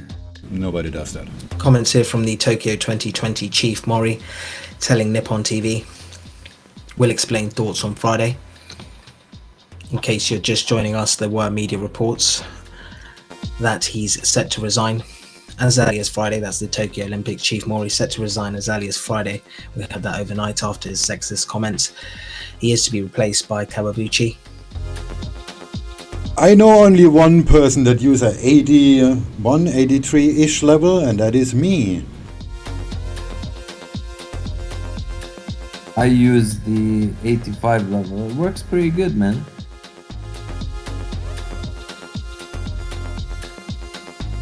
But I use it in a Meanwhile, also completely taking a different look at some of context. the APAC news overnight. As we said, relatively quiet session given Japan and China were both out on their respective holidays. But we did get some comments from the Reserve Bank board member Ian Harper in Australia, saying Australia's unemployment is too high and the economy has lost too much activity for monetary stimulus to be fueling excessive stock and property valuations. Meanwhile, the Treasury Secretary in Australia said the Australian economy was recovering faster than expected and was quietly confident the economic recovery was locked in. And in equity news just now, Crédit Agricole numbers coming through. Q4 net income of 124 million euros. That's versus 188.8 million euro estimate. The revenue for Crédit Agricole, 5.25 billion euros. Beat on 5.06 billion estimate. Q4 provisions for the bank, 538 million euros, far below estimates of 784.4 million. Meanwhile, the Q4 capital markets revenue for Crédit Agricole, 545 million What euros. news source is this? Below estimates of 620.7 million. Man, shut up. That's called livesquawk.com. Livesquawk.com, yeah. So right now, as the risk reward, I think it works pretty well, right? No, it just works by accident because what you're saying and what you're doing is not the same. That's why I forced you to post a chart. On the 50 level, I take the take profit at the. Could you type it, please? 0.25. Lifewhat.com. Yeah, sorry, I'm gonna type it.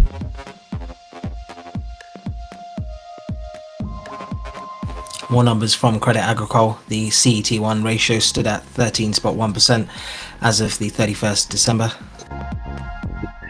Poor Swing doesn't get a second to himself. Do you need me to order you a coffee on Uber Eats, Swing? We don't use Uber here, we use Line. Thank you.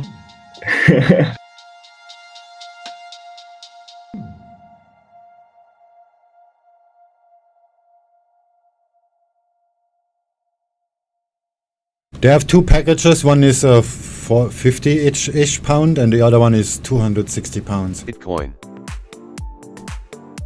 But the cheaper one is usually good enough for FX and general economics. Assuming the faster one, the more expensive one is just faster? No, it's more detail. Oh, okay. So like they read out all the earnings reports and all this kind of stuff, but this is not something we do anyway. So if you're into equities and you actually trade this kind of events, then of course this is very, very helpful. And $200 is not very expensive because you don't have to spend hours looking that shit up. They're gonna look it up for you and just tell you. Yeah.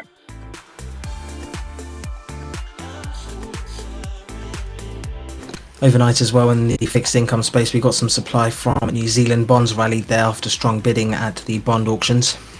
Meanwhile, in commodities news, Iran has started producing the uranium metal, a material that can be used to form the core of a nuclear weapon, according to the UN's Atomic Agency, telling members in a confidential report on Wednesday evening. Meanwhile, overnight, just recapping a couple of key pieces in terms of crypto news, MasterCard said that it was planning to offer support for some cryptocurrencies on its network this year, according to Reuters. Meanwhile, comments from the Treasury Secretary in the US, Yellen, said the misuses of cryptocurrency for terrorist financing, etc., was a problem. I'm not so sure if I can log in there because I'm logged on the news computer.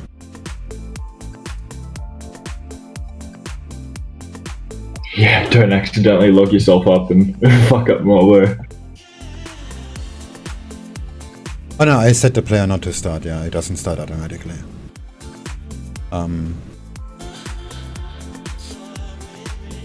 It doesn't show the price.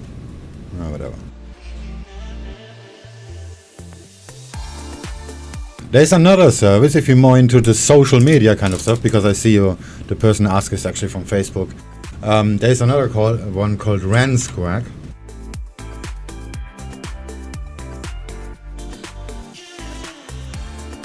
Earnings as well for Clariant. Q4 sales 1.02 billion Swiss francs, beat on estimates of 989.8 million. And numbers crossing for Metal. Q4 sales $14.18 billion, a miss on estimates of 15.41 billion. Metal Q4 EBITDA $1.73 billion, a beat on estimates of 1.49 billion. Yeah, RandSquawk, there with that, yeah. In terms of some changes, Aditya Mittal named CEO. Oh. Lakshmi Mittal is to become exec chairman, and Aditya Mittal also appointed CEO. I did that? Oh. That's interesting. Talking Forex is crap. Just forget about it. It's cheap, but it's crap. I wonder why each time before the start of the Euro session, that the USD gets trash. Yeah, because the big boys want to get their cheap is to fill, and restart then its they kind of base just play dividend out to the holders at session. $$30 per share. So that's a full-year dividend per share proposed for Thanks for Metal the of info. 30 cents, far above estimates of 18 cents. Yeah, it shows $280, but this is for the equity package. They have an FX package, 2021. which That is says its cheaper. Q4 revenue comes in at 2.03 Need to billion update this euros. page. A miss on estimates of 2.08 billion. Yeah, there's another one. This is called Talking Forex. It's a little bit cheaper, but what the fuck? Are they all dead? Going back to those Commerce they're Bank like numbers, crap Q4 anyway. revs, as we said, 2.03 billion euros, a miss on estimates of 2.08 billion. The loan loss provision for the bank, 681 million euros. Touch higher than estimated, 677.7 million. Adjusted revenue for the bank, 2.05 billion. And as we said, the positive operating result is expected for 2021, sees its 2021 loan loss provision between 800 million to 1.2 billion euros, and sees a slightly lower revenue in 2021. Sees its 2021 CET1 ratio meanwhile above 12%, with estimates put that down at 12.6%. Yeah, financial juice is also pretty good. because they have this Reddit style ticker thing going, but the voice service is not that good. And I don't want to look at some website. I mean, I have news feed from Live Squawk on my I have a TV on the wall, a LED TV, which shows this kind of stuff. And there is also mobile running on it. And but I rarely look at it, except like he announces some earnings and I want to see some details, then I just click on it. But the whole point of these systems is that you not have to look it up. If shit happens, it's just gonna tell you. You don't have to Google around or whatever.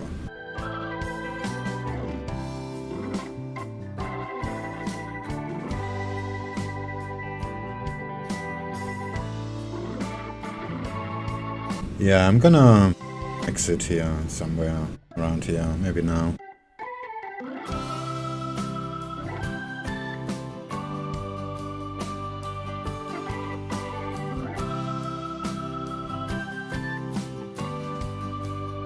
I mean, this is in the middle of nowhere, though.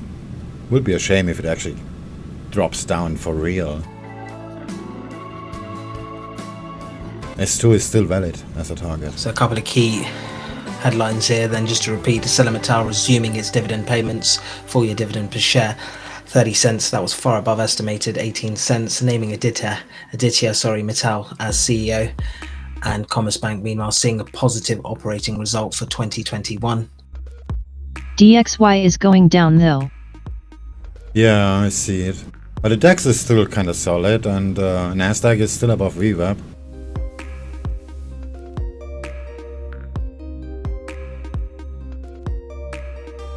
Yeah, maybe that one. This is too low.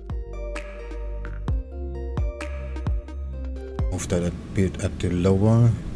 ArcelorMittal also announcing a $570 million share buyback program in 2021, and Commerzbank aiming for cost reduction to around 6.5 billion euros in 2021. Wow, this is far.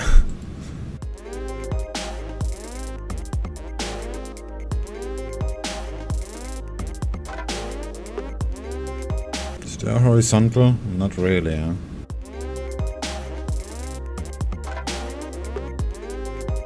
ArcelorMittal also seeing 2021 capex at 2.8 billion. Commerzbank also saying the resumption of the dividend payment planned for final year 2023.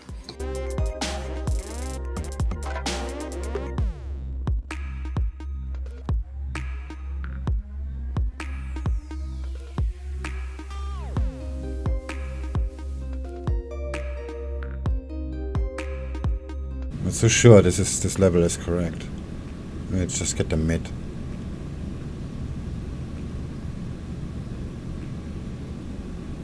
Yeah, that one is better. Meanwhile, also from Commerzbank, the net interest income Q4 1.15 billion euros. Let's trade the averages. ArcelorMittal also saying the recovery in 2021 is apparent. Still demand seen up 4.5% to up 5.5%. That would be that low. Okay, a little bit higher. About here. Yeah, that was hit here too, and there was some rejection here.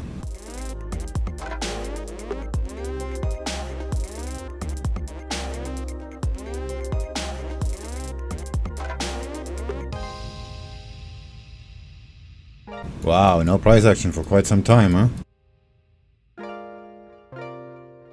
There we go. Meanwhile, going back to the Clariant numbers, Q4 sales came in at 1.02 billion Swiss francs on estimates of 989.8 million.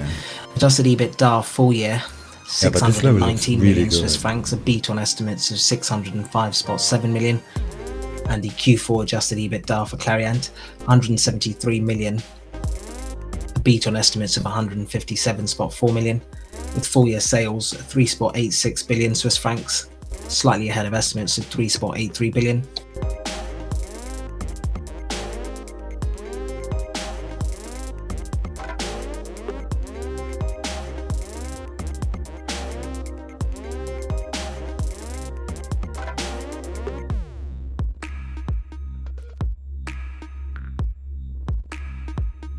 there's one more level, and then the actual one. Ah, shit! I accidentally sold 2 lots instead of a mini lot. Close all. On what? On Aussie yen. I meant Oh to shit, scale okay, a never mini mind. lot. Yeah, just get rid of it, like now. Yeah, I did. $15 down the drain. That's like, what, 3 demo coffees. Oh, that's annoying. Oh well. Here's what it is. It's 1.6 demo Starbucks.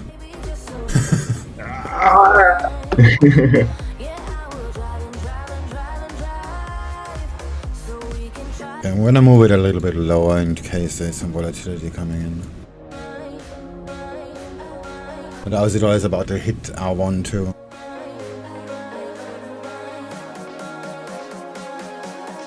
Yeah, that's why I want to scale in really small, and I'm just slowly selling it up to resistance here because I'm pretty sure the structure is going to hold and go back down.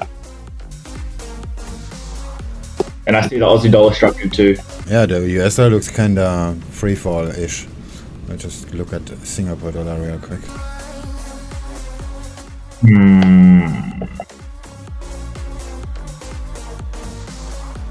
Oh yeah, look at the Singapore dollar. This looks really free fall-ish. I'll have a look. It's right at the level. That breaks below. Be talking 90 pips. That's a lot for a Singapore dollar. That's SGD, yeah? Yeah.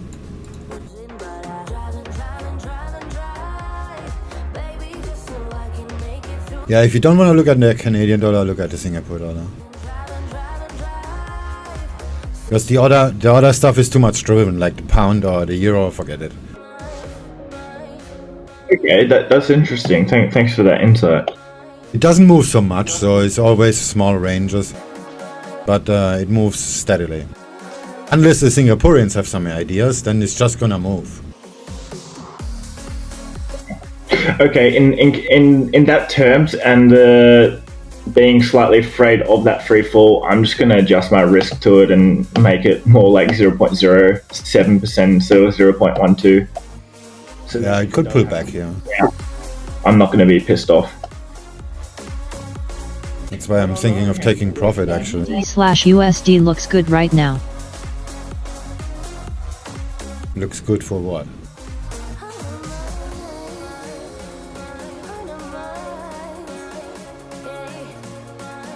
Looks good for a 40 pip stop loss, maybe.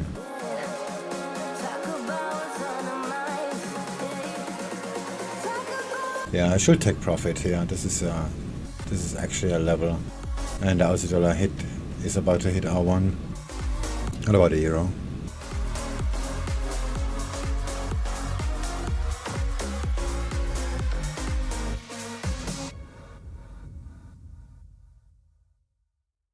Yeah, but the euro looks the same as the Canadian dollar. Just going back to that Commerzbank commentary, then seeing possible up to 3 billion euros in dividend and buybacks in the years of 2023 and 2024.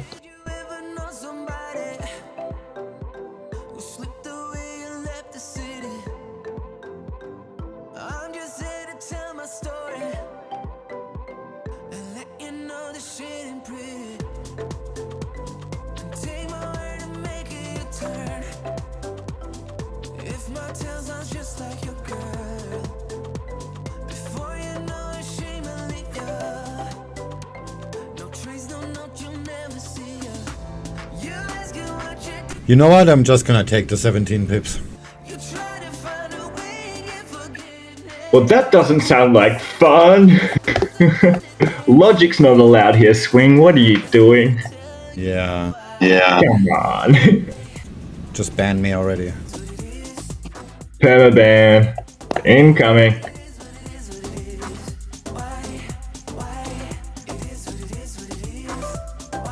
I mean, this looks really like a free fall kind of thing. But I'm afraid of the judo swing gonna fuck it up. And the full details of all those respective company earnings on our board for those interested. To be honest, there's not really any dollar Banking news. house via the expansion, Santander apparently to move its investment banking to Madrid. Oh yeah, it's still gonna go. It's just gonna make a massive move against me first. You just have to Yeah. stand and face it. She left you with no words of reason. All you can do is club and rebound. Yeah, the euro is sacking down the pound too. I'm out. Come on. Oh shit, I pressed the button already. How do I do that? Hold the button and stop the bot. At least until the fog is clear. You guys can watch it Okay, fix it. You try start the bot. T1. T1.5, T0.7, to tell you why. It is what it is. Why it is what it is, what it is, what it is. Why it is what it is, what it is. Well, on Confirmation Pepperstone, now dollar via two kept going Reuters down, sources that and the NC Tokyo markets, it doesn't 2020 move. chairman Mori has decided to resign. T0.7, I've noticed that you've said that a few times in the last few weeks. I swear Pepperstone's a bit more fast. Is it fast, or is it just two different liquidity pools of people? Yeah, it's I don't know. An different expansion fees as well. liquidity. Santander to move its investment banking from London T0.7, to Madrid. T0.7, Yeah, this was just a small crap. The euro is already pulling back. Yep, it's gonna go up. I'm closing. close all.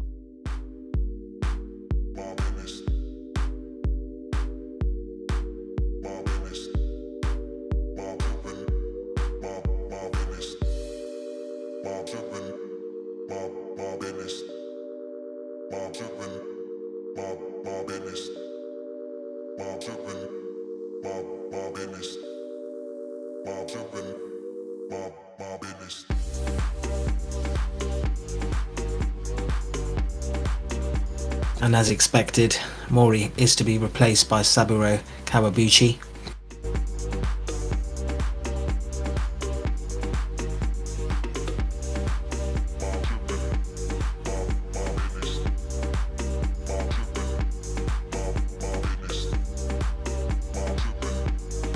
The euro is pulling back, but the Canadian dollar isn't really. It's probably gonna get down there to the target. Oh, fuck it. Who cares? Be back in a minute.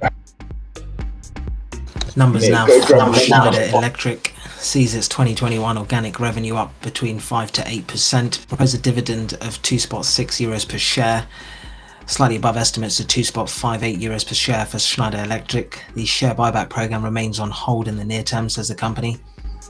The 2021 adjusted EBITDA margin between 16.1 to 16.5%. Q4 organic revenue for Schneider Electric up 0.8%. Estimated growth was to decline by 0.49% there, so better than expected. The full year adjusted EBITDA 3.92 billion euros, above estimates of 3.81 billion. And Schneider saying its full year organic revenue fell by 4.7% on the estimated decline of 4.93%.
SwingFish, you haven't told me how good is the risk management in this Fibonacci thing.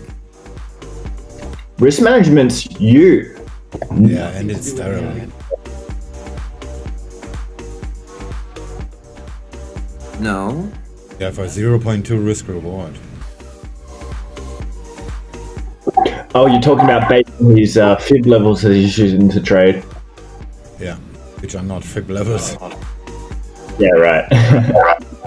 Why are you guys laughing? I made 16 trades in a row that were correct.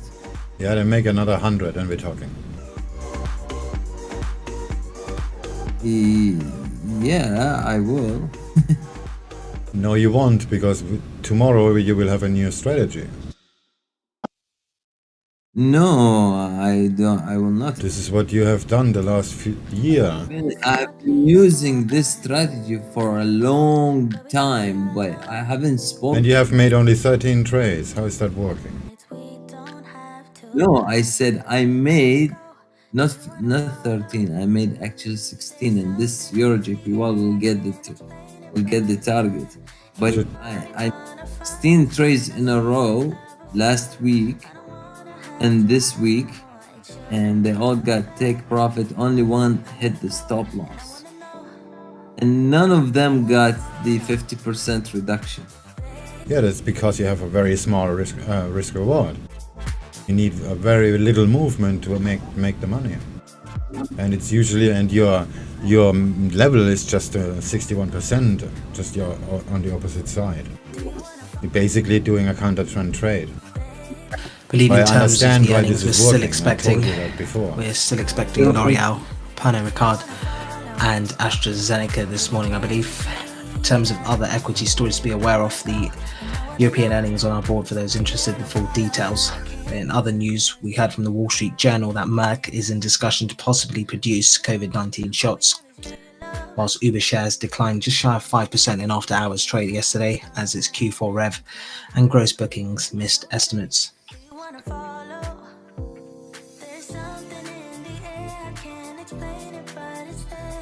Casino stock MGM Resorts beat its views amid a shift to online sports gambling. MasterCard, as we said, is to open up a network to select cryptocurrencies, according to Reuters. Dude, my risk reward, you know. Meanwhile, the Financial Times cited that Microsoft did make an approach to buy Pinterest, but discussions currently aren't ongoing, but it did previously have an interest to buy it.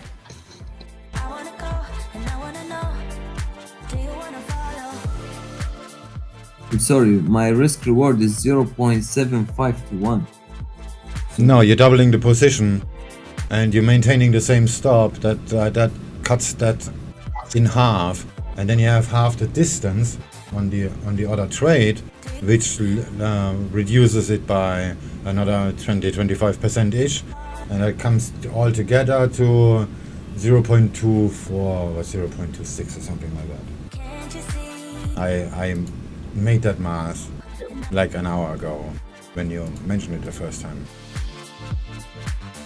And I told you how I did calculate it. Double the size, you have double the size. Okay, if you are entering from the add-on price, you have that double the size. So in that case, if you make one trade correct, you're going to be making more profit.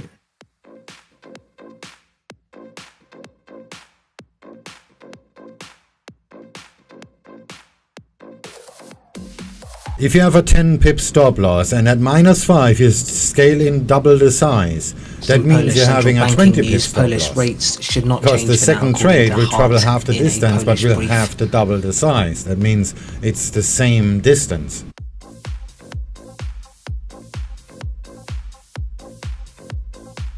Size matters. Yes, size does matter, and in that case, you are increasing. So you think it's better for you to basically add on the same size, or it's better for you to add on with a different size? It depends on your strategy. And since you just said you're trading this for a very long time, it seems to work. Just taking a look at the L'Oreal Investor Relations site, the earnings for L'Oreal expected after the closing of the Paris stock market later in the session.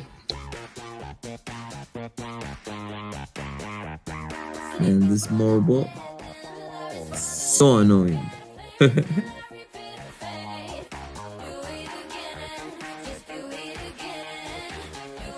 Problem is, I don't know if I mute it. I don't know when to speak.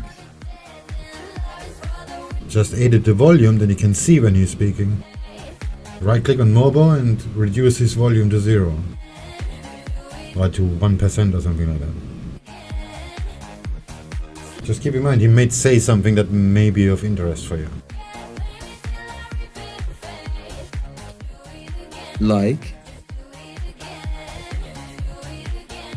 Maybe something that is related to the trade you're in? I believe that technical analysis runs overall, whether he says something or whatever, my TP is gonna hit if my analysis is right. It's not connected to the news, you know, like technical is technical analysis. You should trade a pound pair and then wait for Morbo to say something about Brexit. That'll be fun to watch. He doesn't use stop loss, so it doesn't really matter. He's gonna make money anyway. No. Just need to keep refunding the account. Who said I don't use a stop loss? I do use a stop loss. Oh, I don't know. 3 weeks ago you didn't, but you always have a different strategy, like every 5 minutes, so I don't really know. No. It's pretty difficult to follow up on you. I don't have a different strategy. I have what I said. Sometimes when I showed you guys some strategies, there were different strategies that I don't use that I wanted to discuss with you guys. But it's not a strategy. Just recapping a couple of other overnight equity stories to be aware of. The Wall Street Journal reported as well that Best Buy is cutting some store workers' jobs and reducing their hours. And that's about it. Whilst we also heard in M&A news that Canada's Brookfield is to take Inter Pipeline private in a $10.6 billion deal. That explains why you discuss a strategy with us and then spend the next 3 days asking us And there every was a 7 report minutes yesterday about as price well movements from that are based on CNBC your that strategy. Francis Macron suggested to Biden 2 weeks ago that the Yeah, country based on- seek a negotiated settlement in the Boeing Airbus conflict, right according now, to a for person example, familiar right with the now, matter. what makes Biden, my according to that risk person, said reward the relevant teams would 0.2? follow I up, don't understand. but was How is it non-committal on the 0.2 outcome. to 1? It's not possible what you're saying, man. It's just basic math. It's a little bit more than 0.2. I just rounded down. If it's 0.2, then the TP has to be like, super close. It's 0.75. That's not how risk rewards work.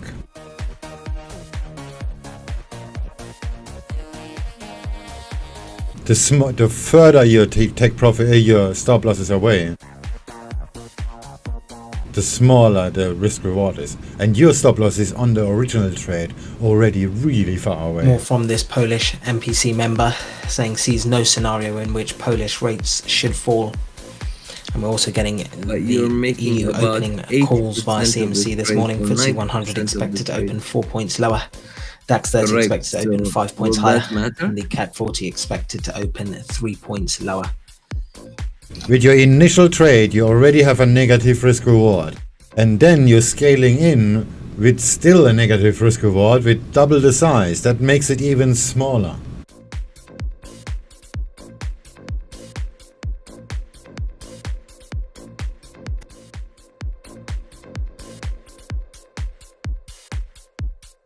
So you believe the stop loss is huge, right? No, I just would not take a trade like this because of the reasons why I just said. Plus, your Fibonacci makes no sense to me as well. So there are many reasons why I would not take this trade. If you have Amarav, do you listen yourself? Cause nobody else listen you. no, I listen me. Anyways, so if your strategy has 85% and such risk reward is what you're using, does that make you profit on the long run or not? Sorry, what did you just say?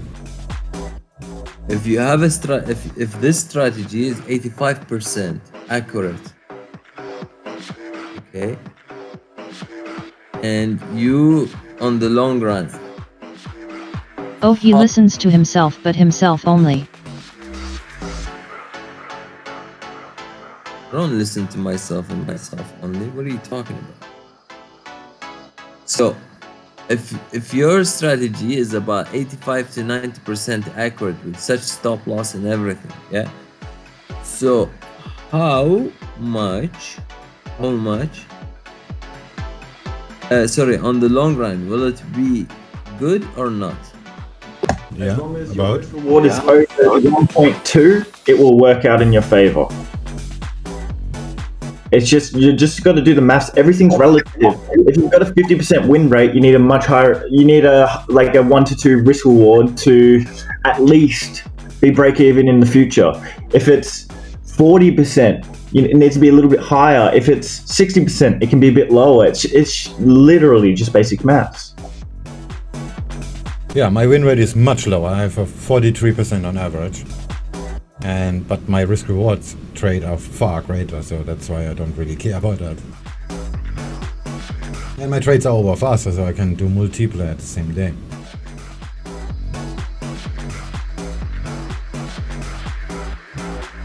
Other equity news, Barclays has cut Dialog Semiconductor to equal weight from overweight. Meanwhile, we also had, just to recap, that Deutsche Bank initiated coverage on Airbus with a buy rating, target price 108 Is it euros. bad or is it good?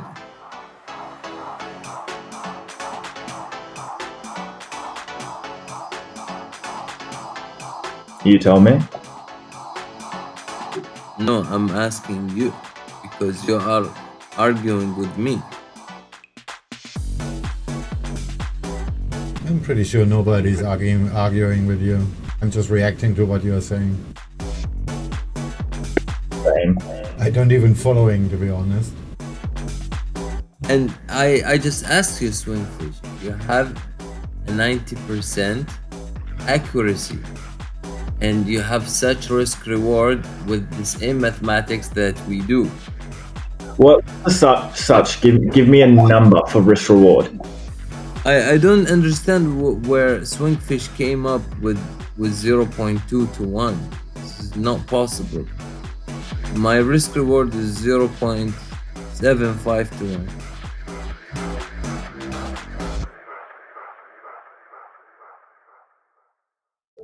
Not too sure. I didn't really analyze it myself.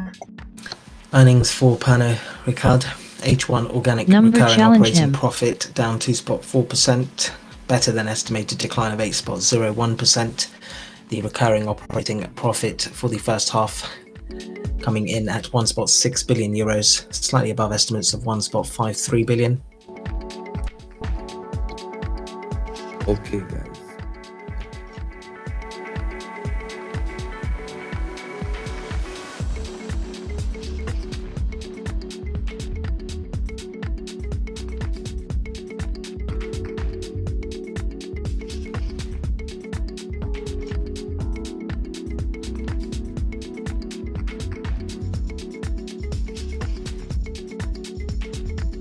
Well, if you have an 85% win rate, everything is fine. I mean, like you The said, first you half traded sales this coming in at strategy for a very long 4.99 time. billion euros. Although I don't agree that 16 is long. This is your opinion.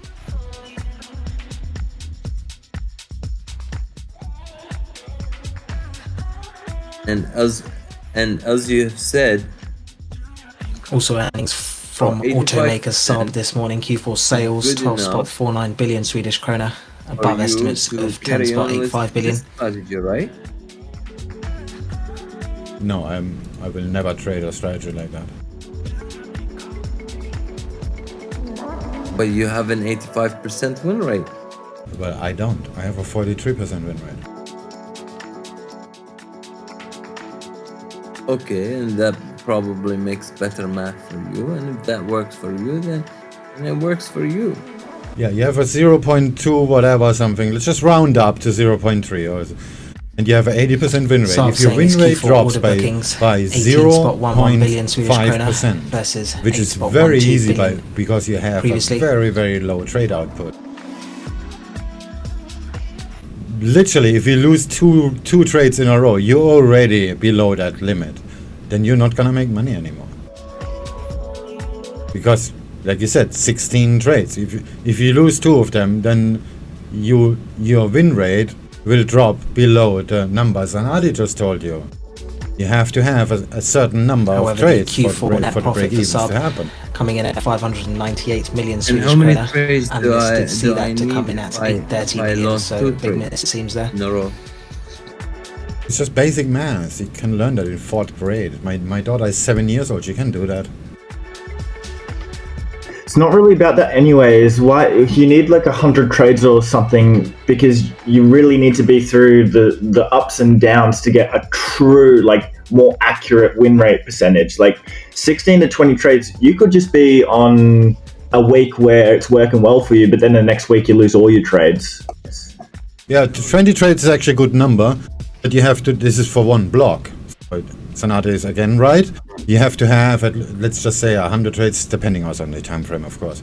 But let's just say 100 trades and you split them into 5 blocks of each 20. And then you average the first 20 and the second 20 and the third 20 and so on. And then you actually can, then you have an average. You have an average of, well, 5, basically.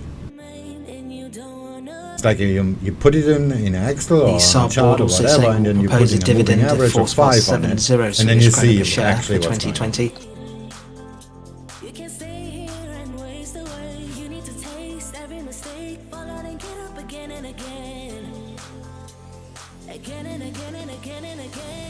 It's not binary, it's just shit happens. And if you have a 0.3% win rate, and you have an 80%, if you have a 0.3 risk reward, and you have an 80% win rate, and you do 20 trades, if you lose 2 trades organic after sales that growth 20 in line trades, with its 5% you're not long-term gonna break target. even.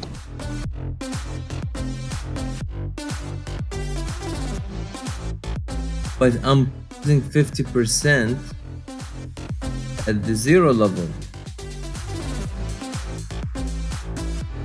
I don't know what that means.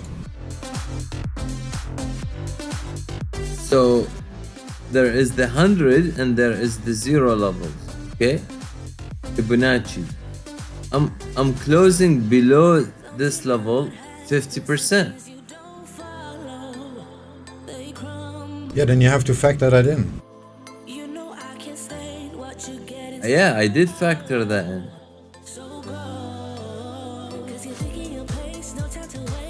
But not in all situations you're gonna scale in, and not in all situations you're gonna scale out, because the prices are just not gonna go there.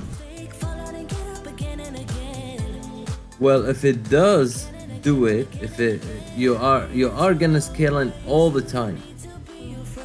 I mean, you're not gonna scale in all the time, but you are gonna scale in.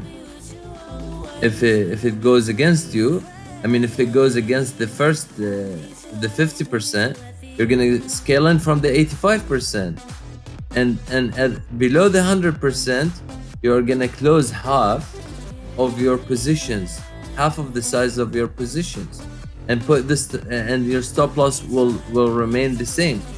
And if you do take profit, you're gonna take profit on the 0.2 Fibonacci.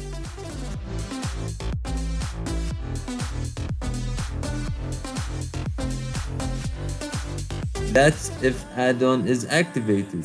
If add-on is not activated, from 50% you're gonna be taking the minus 0.25 Fibonacci.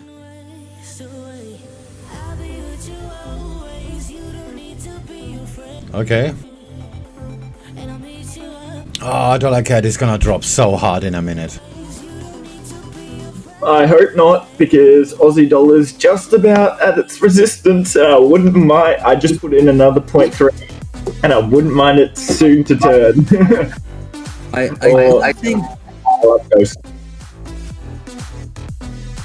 I don't think you got me right, SwingFish, because the take profit of mine of the 50% is not the 20%, is the minus 25%. So it will be above the 0.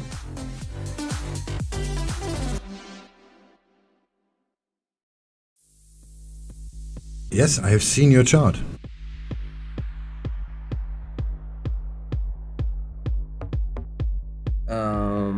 Yeah. And my take profit is above the resistance. I mean, above the zero line, not the 20. And the full-year No, the dividend per share proposed from minus Saab coming in at 25. 4.70 Swedish krona, above estimates of 3.95. Meanwhile, the Zurich Insurance CEO saying the company is not looking for more M&A.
Amarav teach us patience, damn.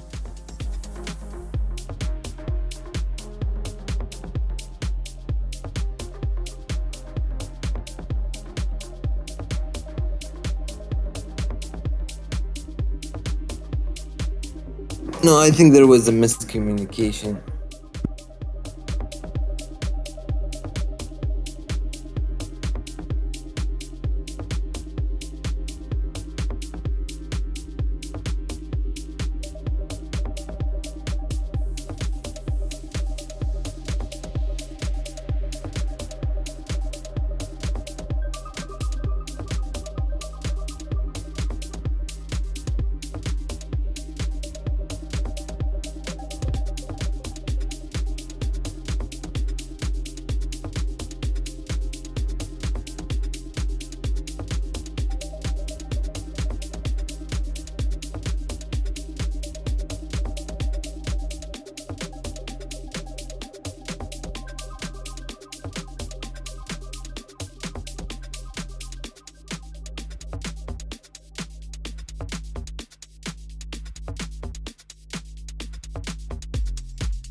Also via the SMP news agency about 20 minutes ago saying US and Japan have agreed to extend troops deal. Meanwhile, Blinken concerned by China's conduct in disputed waters.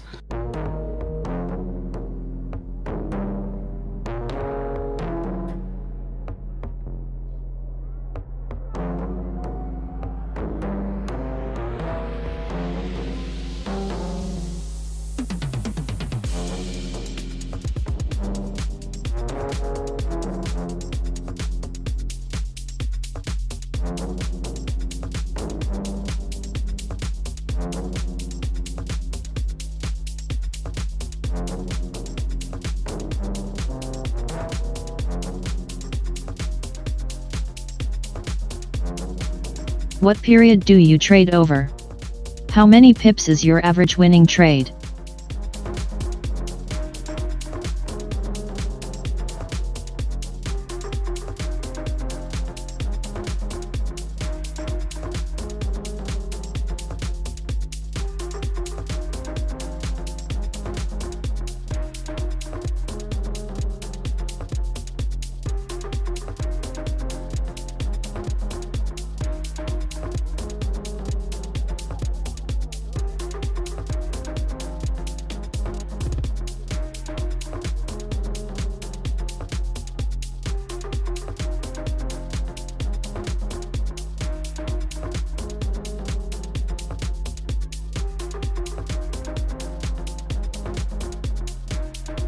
Opinion on CLOV?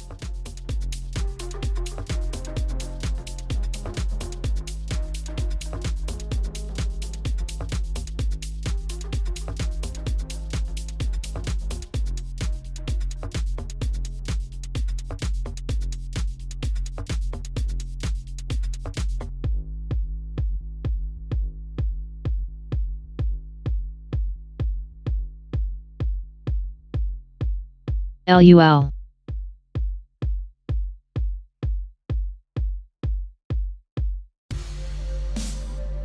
I don't count pips. Just trade what you see. Doesn't matter how many pips there are.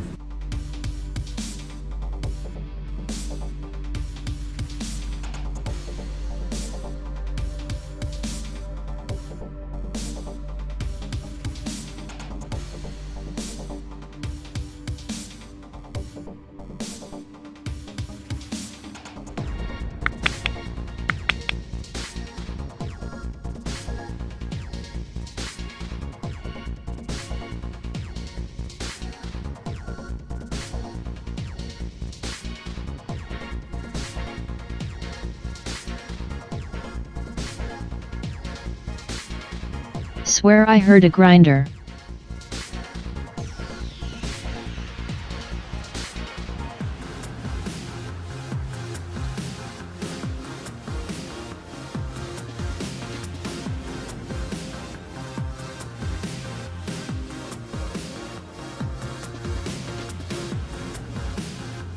Damn, I'm getting Medicinal hungry. Kappa.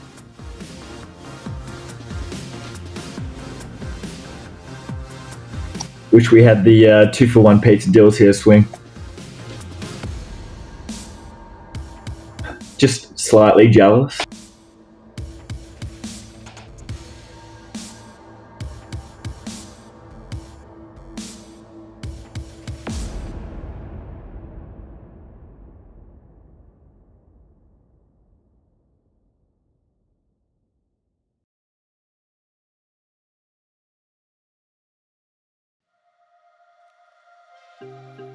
So are you happy now? Things just got so crazy from a simple maybe. It was a long way down. I just feel so heavy without you. Everything we were was just so pretty, pretty enough to almost make me blind. Still denying everything you told me. I'll repeat it in my mind. All our memories goes on and on, flashing up like disco lights on and on. The dance floor where I met you, I dance all alone. Nothing left to prove, yeah, I'm dancing till my feet can feel the ground. Wishing I still dance with you.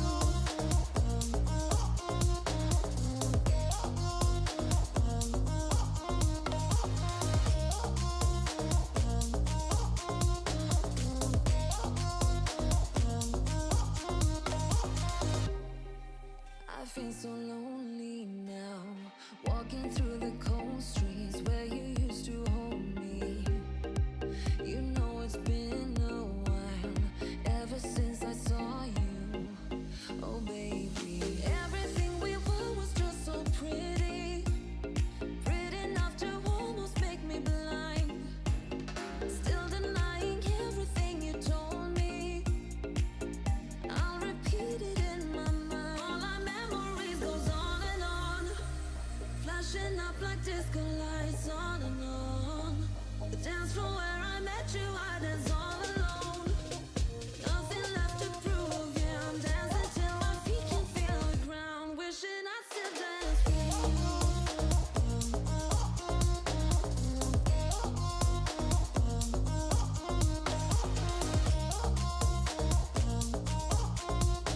So just handing over to my colleague to take you through the European session. So if you don't hear from him in the next couple of minutes, please just refresh the player.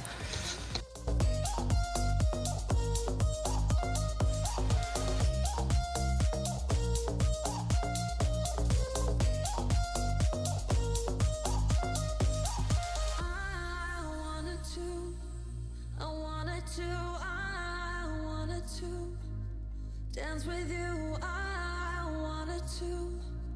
wanted to dance until my feet can feel the ground.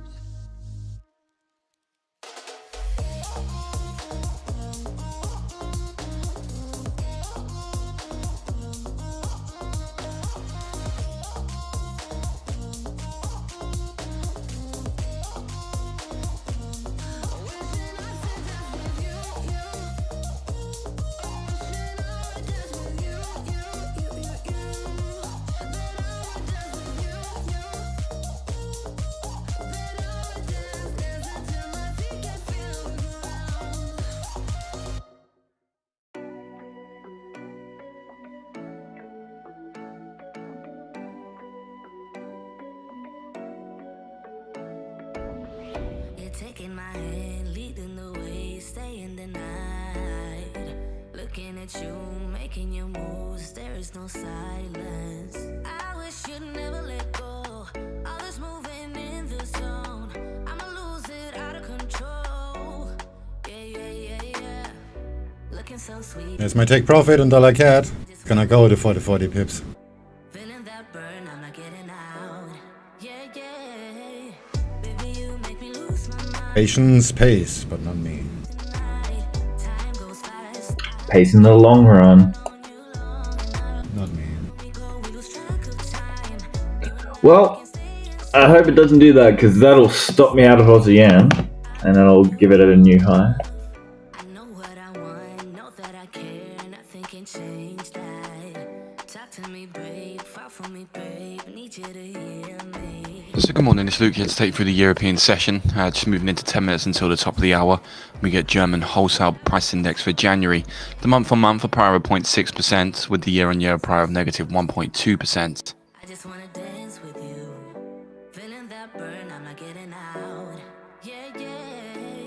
Baby, you make me lose my mind. Maybe you wanna stay tonight. Time goes fast, I don't care. I've known you long enough. When we go, we lose track of time. You and I, we can stay inside. Time goes fast, I don't care.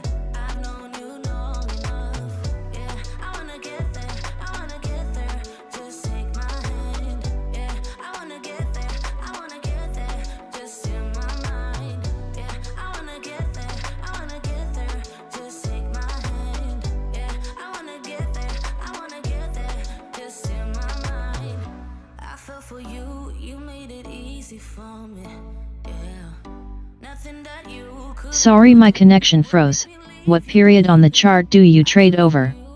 Entries and exits 3 minutes. Analyzing 15 minutes and 4 hours. That's why I have here, like this is dollar CAD, and I have here my main chart where I execute on. And I have a 15 minute here and a 4 hour. So I see the big picture and where things may go. Like right now it looks like that dollar CAD is gonna go down to S2. And then I can use the 3 minutes to find a good entry.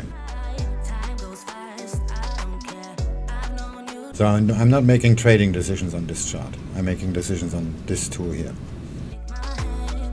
But I'm making entry and exit decisions on the smaller one.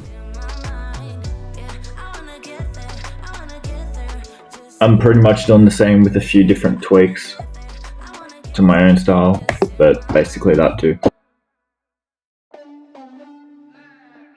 Yeah, if you trade by yourself, you're doing 2 jobs at once. One is to analyze the market. You cannot do that on a 3 minute chart. And the other one is to actually execute, and this has to be as precise as possible. And using the VWAP and the deviation it creates actually shrinks the charts, the small time frames, so far down that you cannot really see the big moves, basically. They just happen like normal, and that makes it very, very uneventful.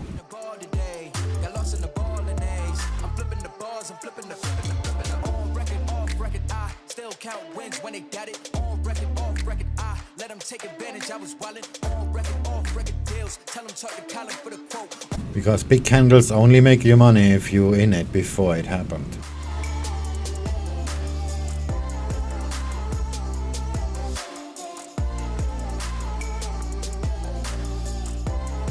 I'll be back in a little bit. Easy. I'm done trying to make y'all comfortable. For the record, you ain't trying to grow, then it's done for you. We don't want to watch $CAD fall 40 pips. For the record, ain't trying to link, no time to waste. Fair.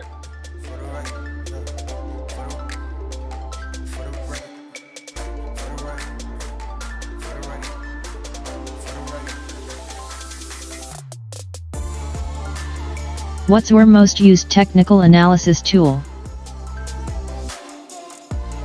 Japanese candles. Yep. Best indicator, Japanese candlesticks. Best tool, trend lines. Now I got a up price for y'all. Snake eyes on dice for y'all. Shoulders on ice for y'all. 8-6 all the hate. I won't get a ball today.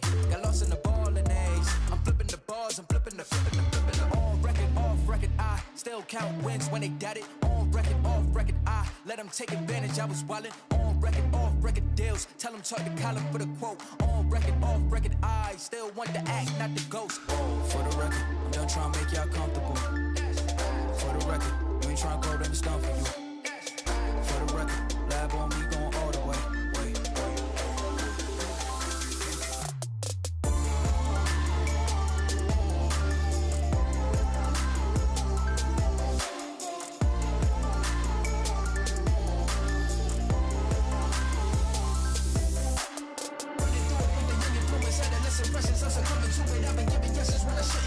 Do you even use the deviation at all these days?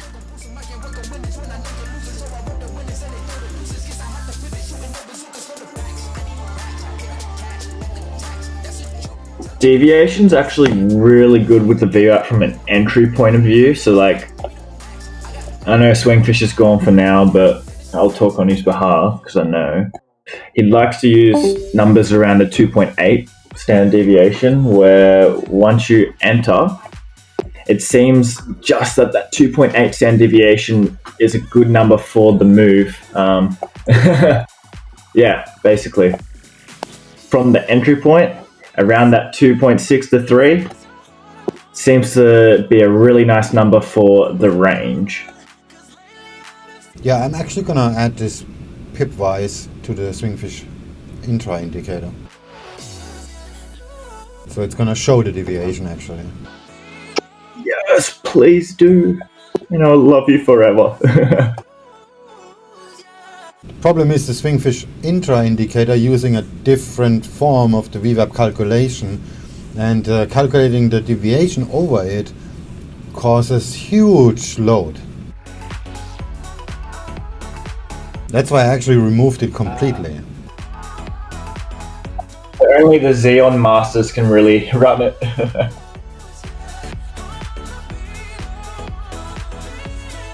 So I have another indicator, another VWAP that actually has the deviation. Jiri actually reprogrammed it for me. But it calculates a little bit different. I remember Swing marking the deviation from entry once before where he drew line. Yeah, I'm still doing that, but I just don't show them anymore because it shrinks the chart too much.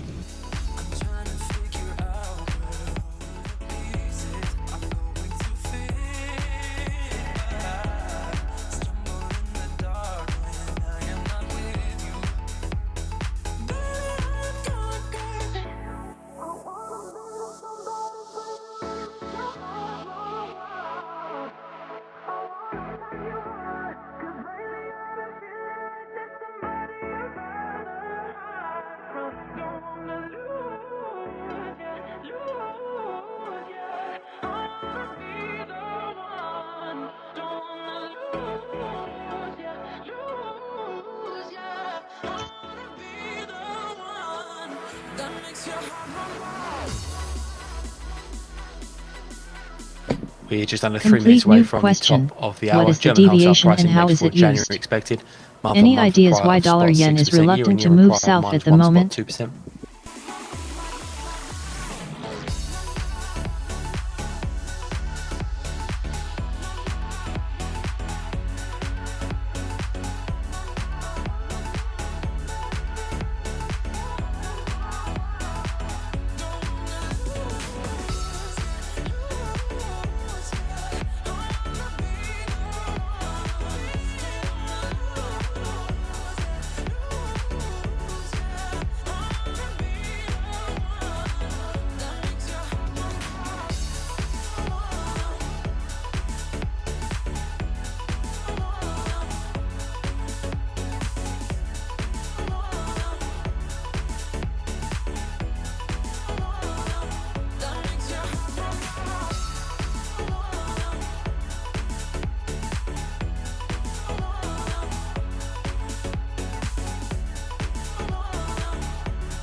German wholesale prices 2.1% on the month and flat year on year.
The head of the UK's genetic surveillance programme, currently speaking here on COVID, says the variant found in Kent could become the world's most dominant strain. Says on COVID, we're still going to be doing this 10 years down the line, in his view.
I came into today with a plan to start scaling dollar-yen shorts circa 104.88 about where weekly VWAP is now. But that looks like being scrapped now.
Seeing a new record low for the US 2-year yield at spot 0.972%.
German Chancellor Merkel's chief of staff speaking to German TV here says virus variants mean extreme caution still important.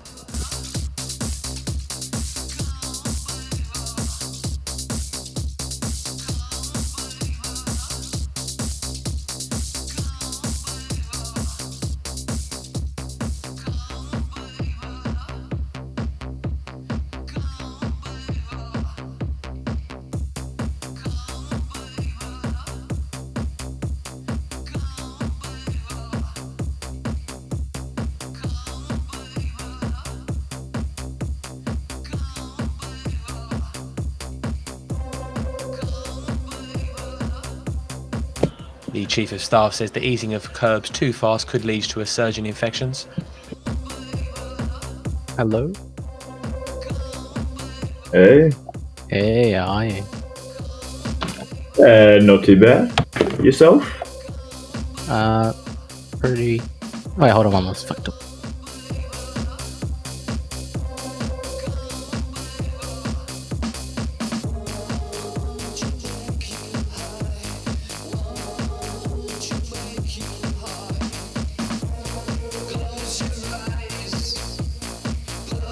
Also hearing from the UK Health Minister Matt Hancock.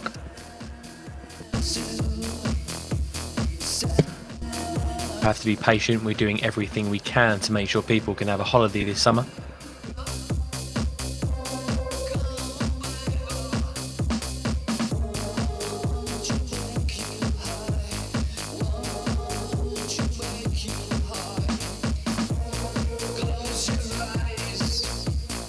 Sorry, my mum just got back and then I was talking to you. That's right, I Hancock do says that all because the the vaccine time. rollout is going so well, that will help us to get out of this. Yeah, I've been doing okay-ish. I guess not great. And I'm fine. How's your trading going? How's everything? It's like a minion, up, down. Like I'm in profit, but I'm just, yeah, it's not. My performance isn't the best at the moment. It's a bit, yeah. It's not. It's not what you want to improve. I mean, that's everyone. They always want better. 100%. Just yeah. I've just had some a few trades here that have like kind of pissed me off. Like hit target, didn't trigger while I was asleep and stuff. So some lessons I've learned, like don't ever sleep on their trade. But yeah, not too different.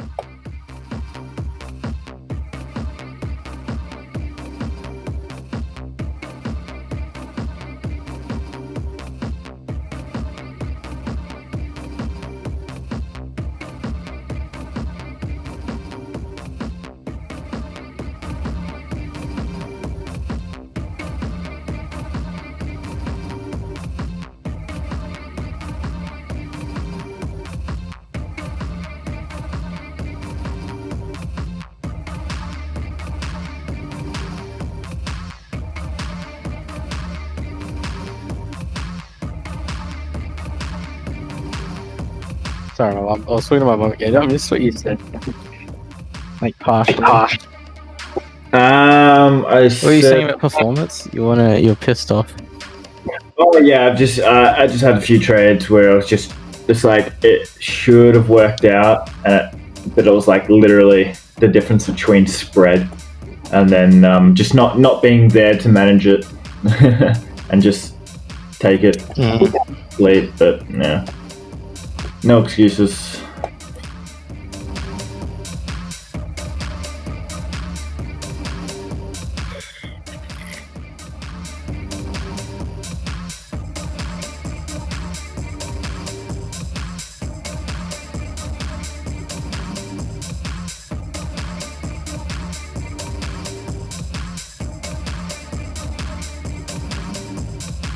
How's school? How's your uni?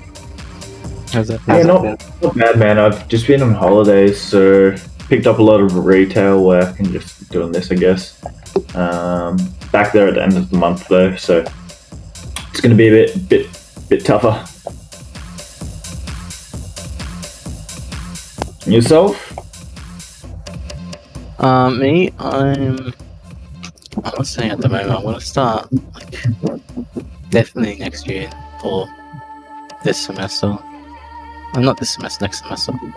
So like at June, July. I want to go to uni, so need to get the requirement, the prerequisites, I guess, to go to uni. What do you want to do?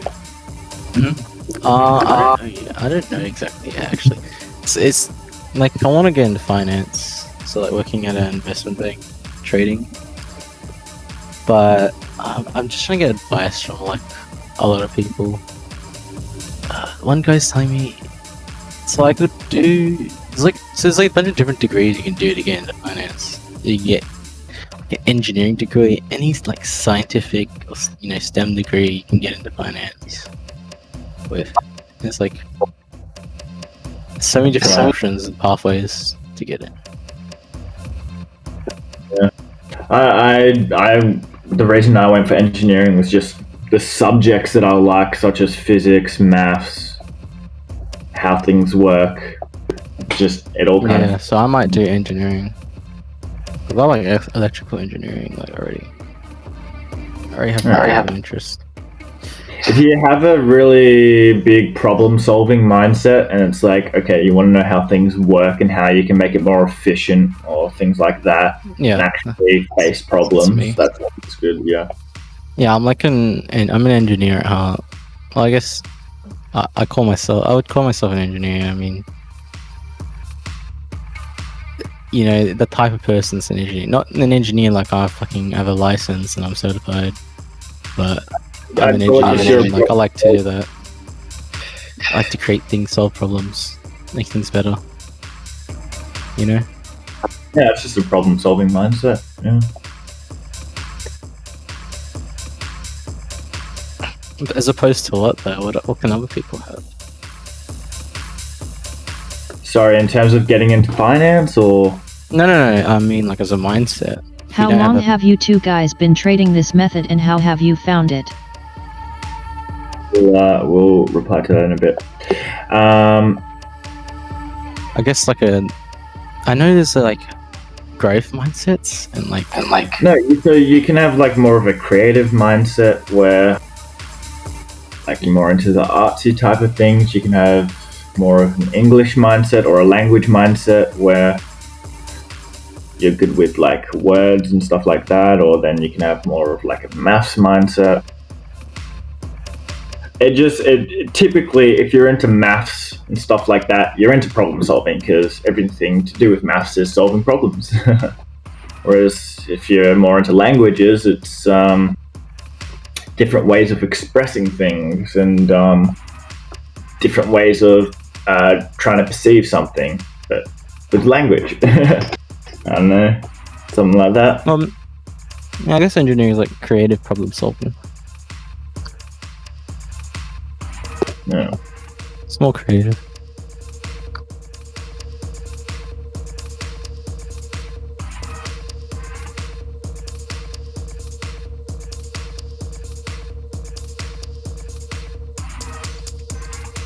Alright, I'm gonna be back in a bit. I'm just gonna go grab some groceries so I can make some dinner.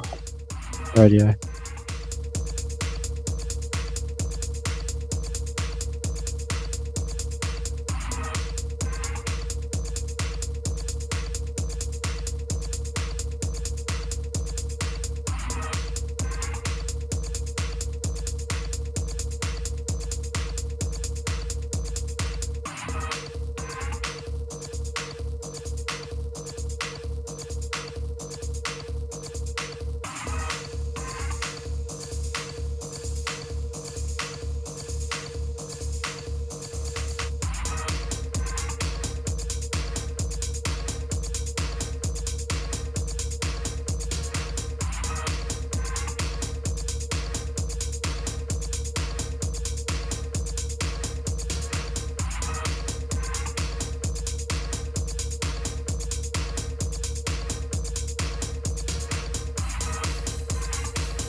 Hello?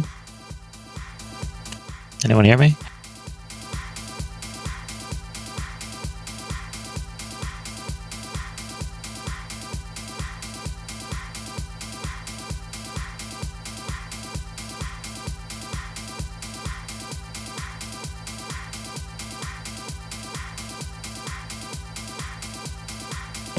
US Yes. equity futures are trading higher as we head towards the European Open. Not too much happening in Asia overnight. Global markets pretty quiet, given two of the largest Asian markets were closed.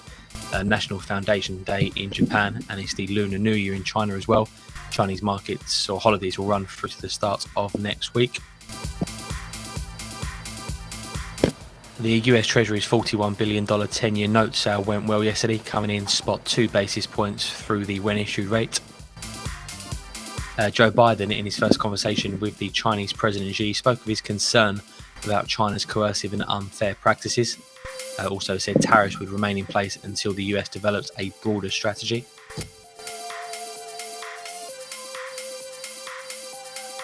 I'm not sure We're what's going to going go to on. this morning's action. Two ECB speakers. First up, Villeroy.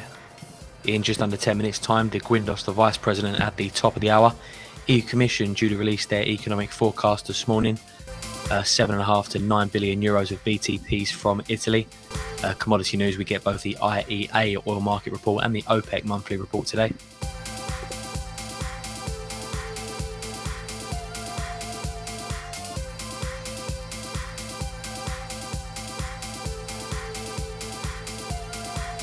I'm not sure what's going on, but I can't see text channels in the Discord. ECB's Villeroy due to speak, as we said, in just under 10 minutes. He's speaking at an online conference on climate and sustainable finance.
The UK Health Secretary Matt Hancock says they remain confident of reaching their vaccination target by Monday.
Hello, can you hear me? Oh. I cannot hear you. Oh, that's good. There you go. I was wondering whether you could help me out, because I think you have text channels on the server, but I can't see them. I'm not sure why. Did you do a self setup? Self setup? Yeah, on the top. Start here. Oh, you got no rolls. Yeah. Yeah, head to the top above trading room. There should be a self setup room. Do you see that? Oh, it's. I think I had the bot blocked. I have to click on it. Yeah. Okay. Do that, and it'll give you a bunch of roles, and then access to some other channels that are currently hidden for you. Thank you.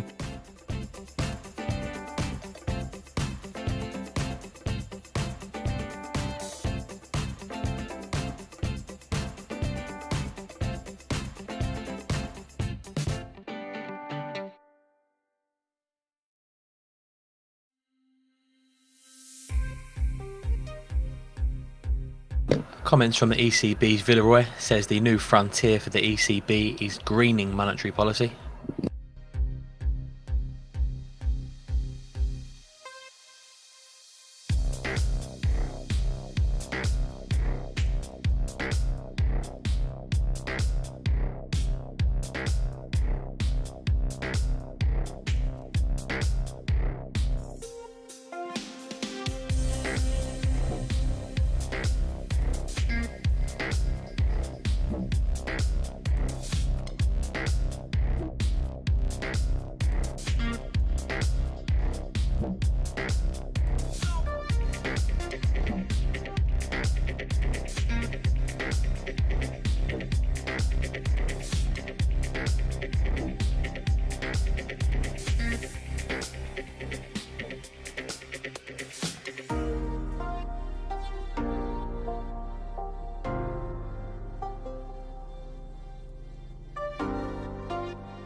Cable.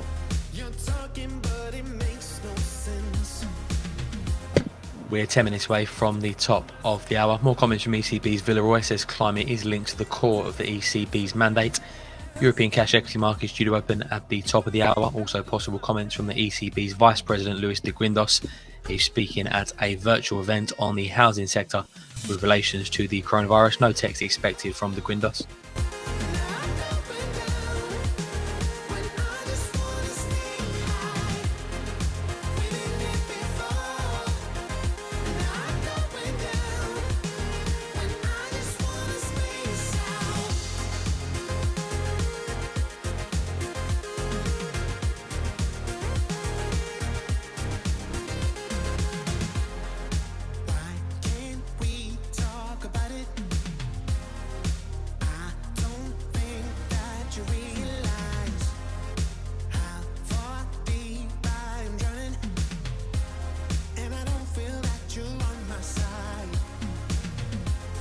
Guten Morgen, een Frage die erste 10% Profit Word 50/50th gedeelt.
ECB's Villeroy says greening the central bank action is not about additional monetary easing but recalibrating their tools. Just to repeat this, ECB's Villeroy says greening central bank action is not about additional monetary easing but recalibrating tools.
Euro yen.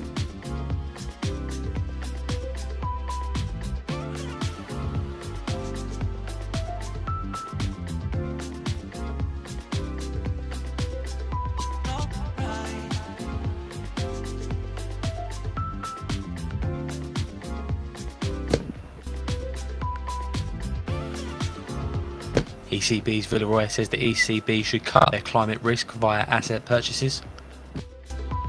Euro dollar.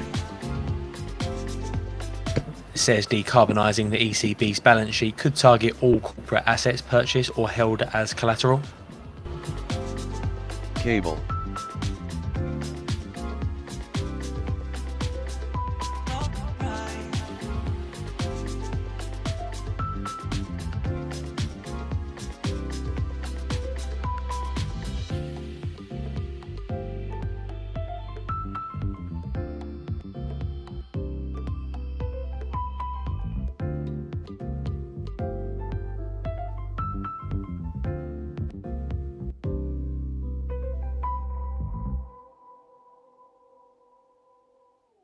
Euro yen.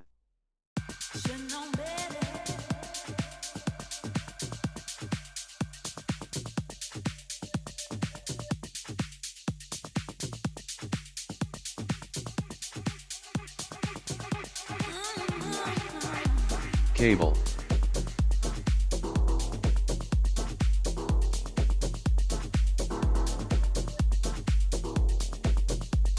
Pound yen.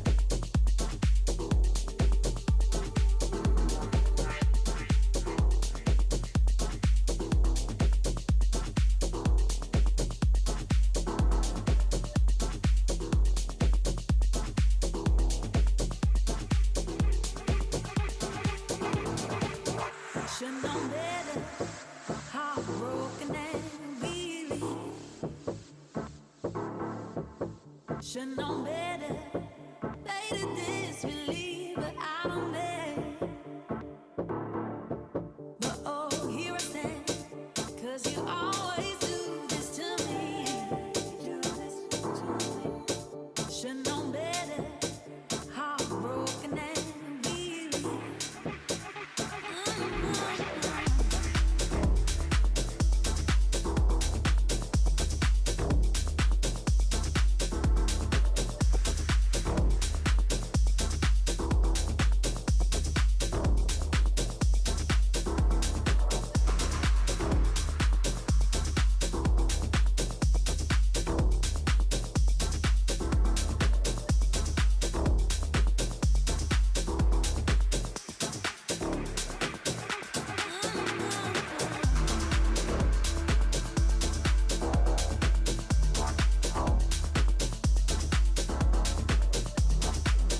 Euro dollar.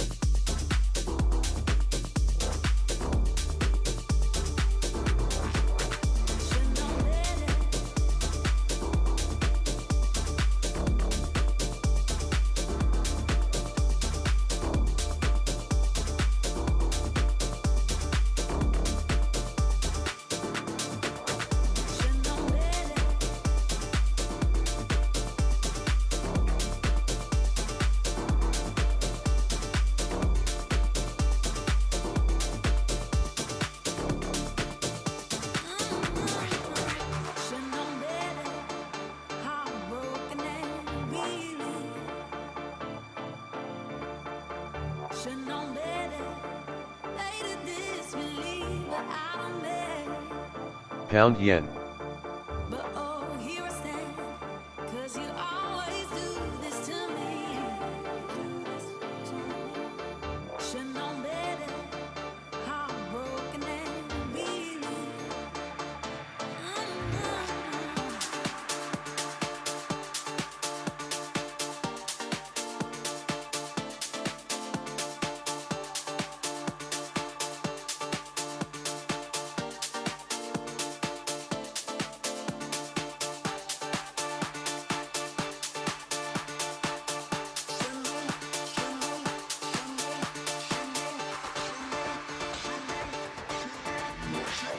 Euro dollar.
Comments from the German Chancellor Merkel speaking to the Bundestag says we've stopped the health system from being overburdened.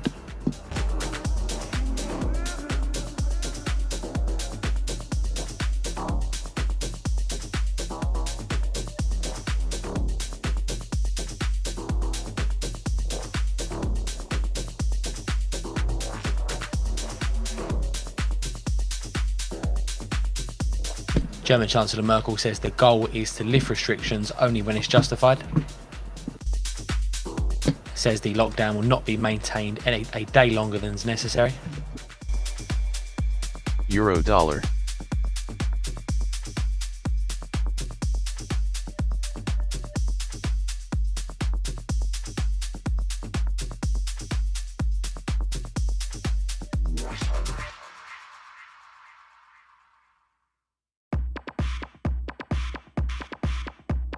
Pound yen.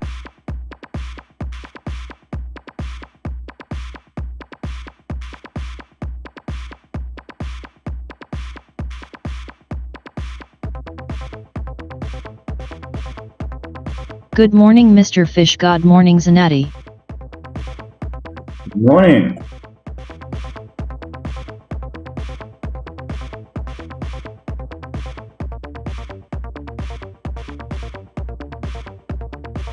Just selling Aussie yen here.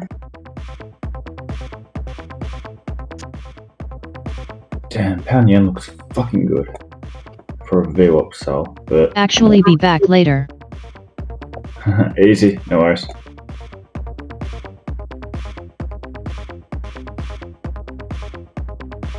See you then.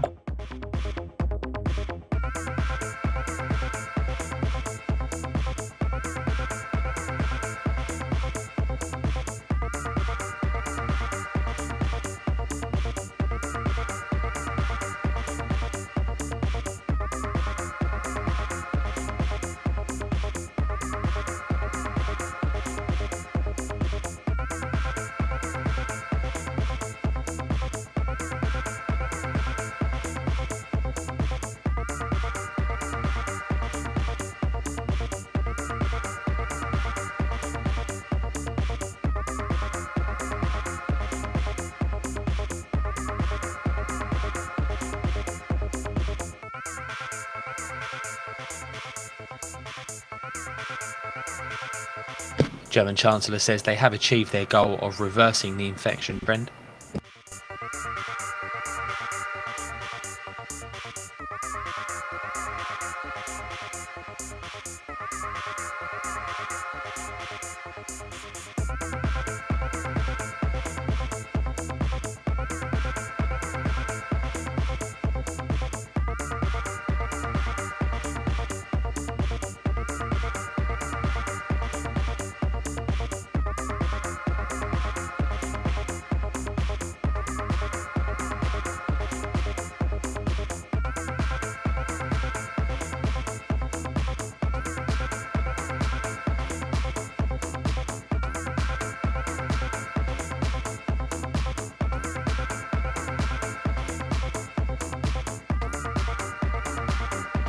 Pound yen.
ECB's De Guindos sees a significant rebound of the Eurozone economy during the second half of 2021.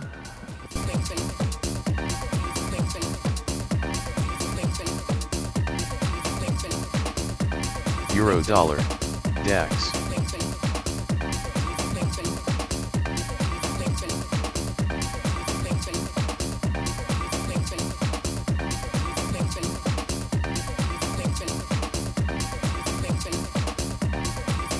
De Guindos does say the first half of 2021 will be worse than expected.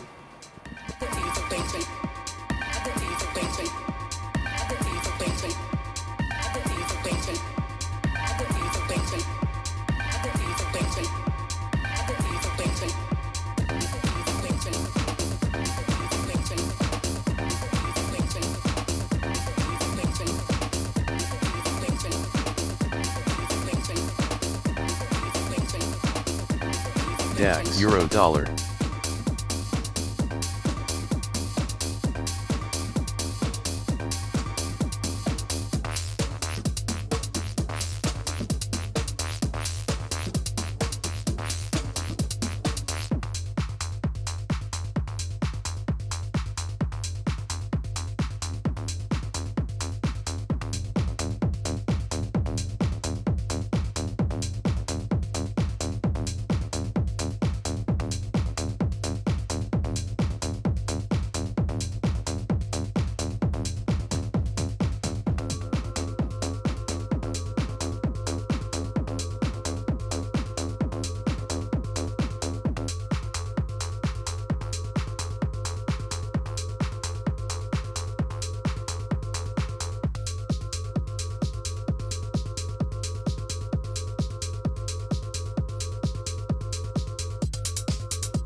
And there goes DAX. German Chancellor Merkel says it's only a matter of time before the COVID mutations gain the upper hand.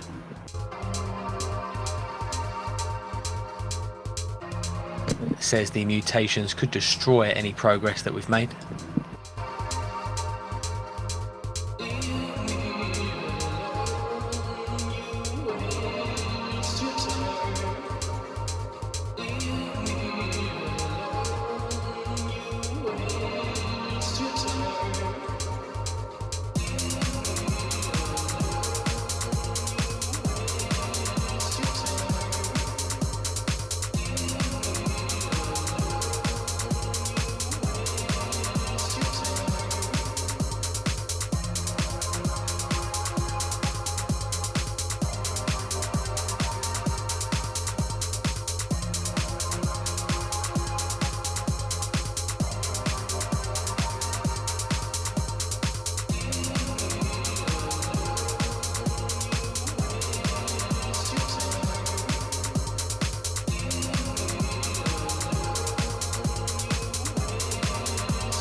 Pound yen.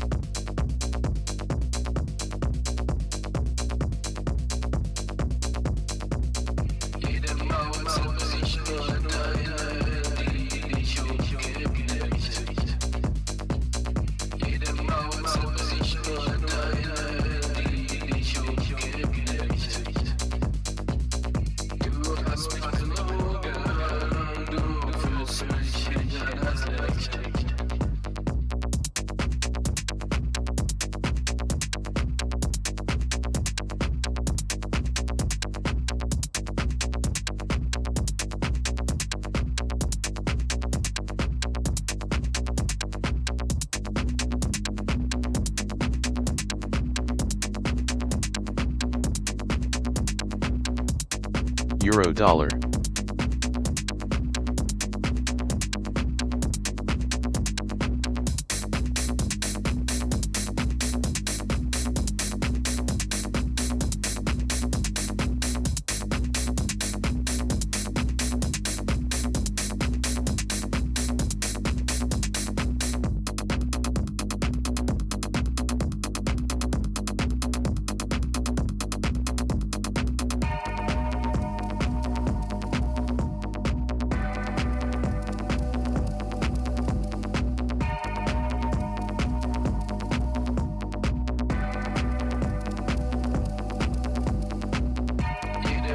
Euro dollar.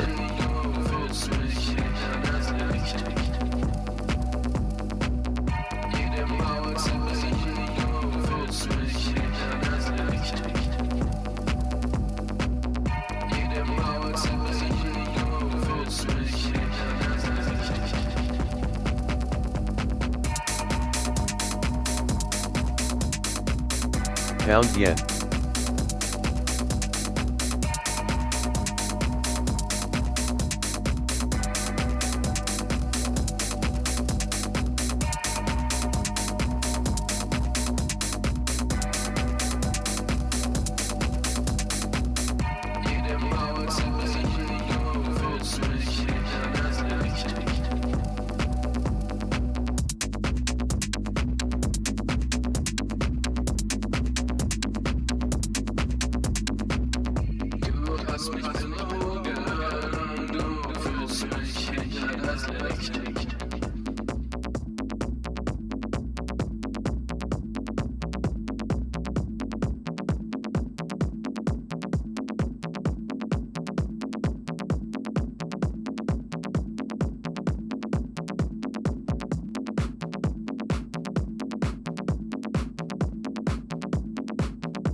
Hey, Swing.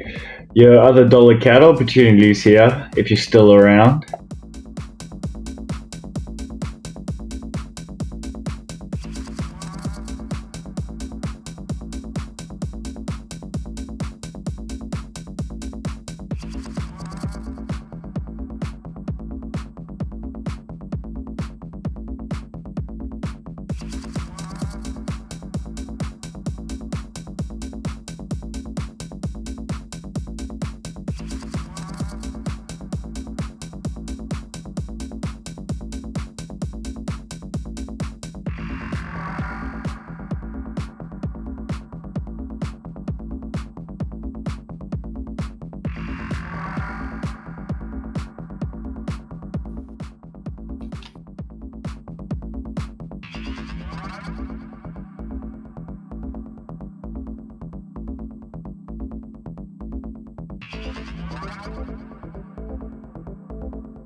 DAX.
German Chancellor Merkel also pledging swift payment of government aid to businesses.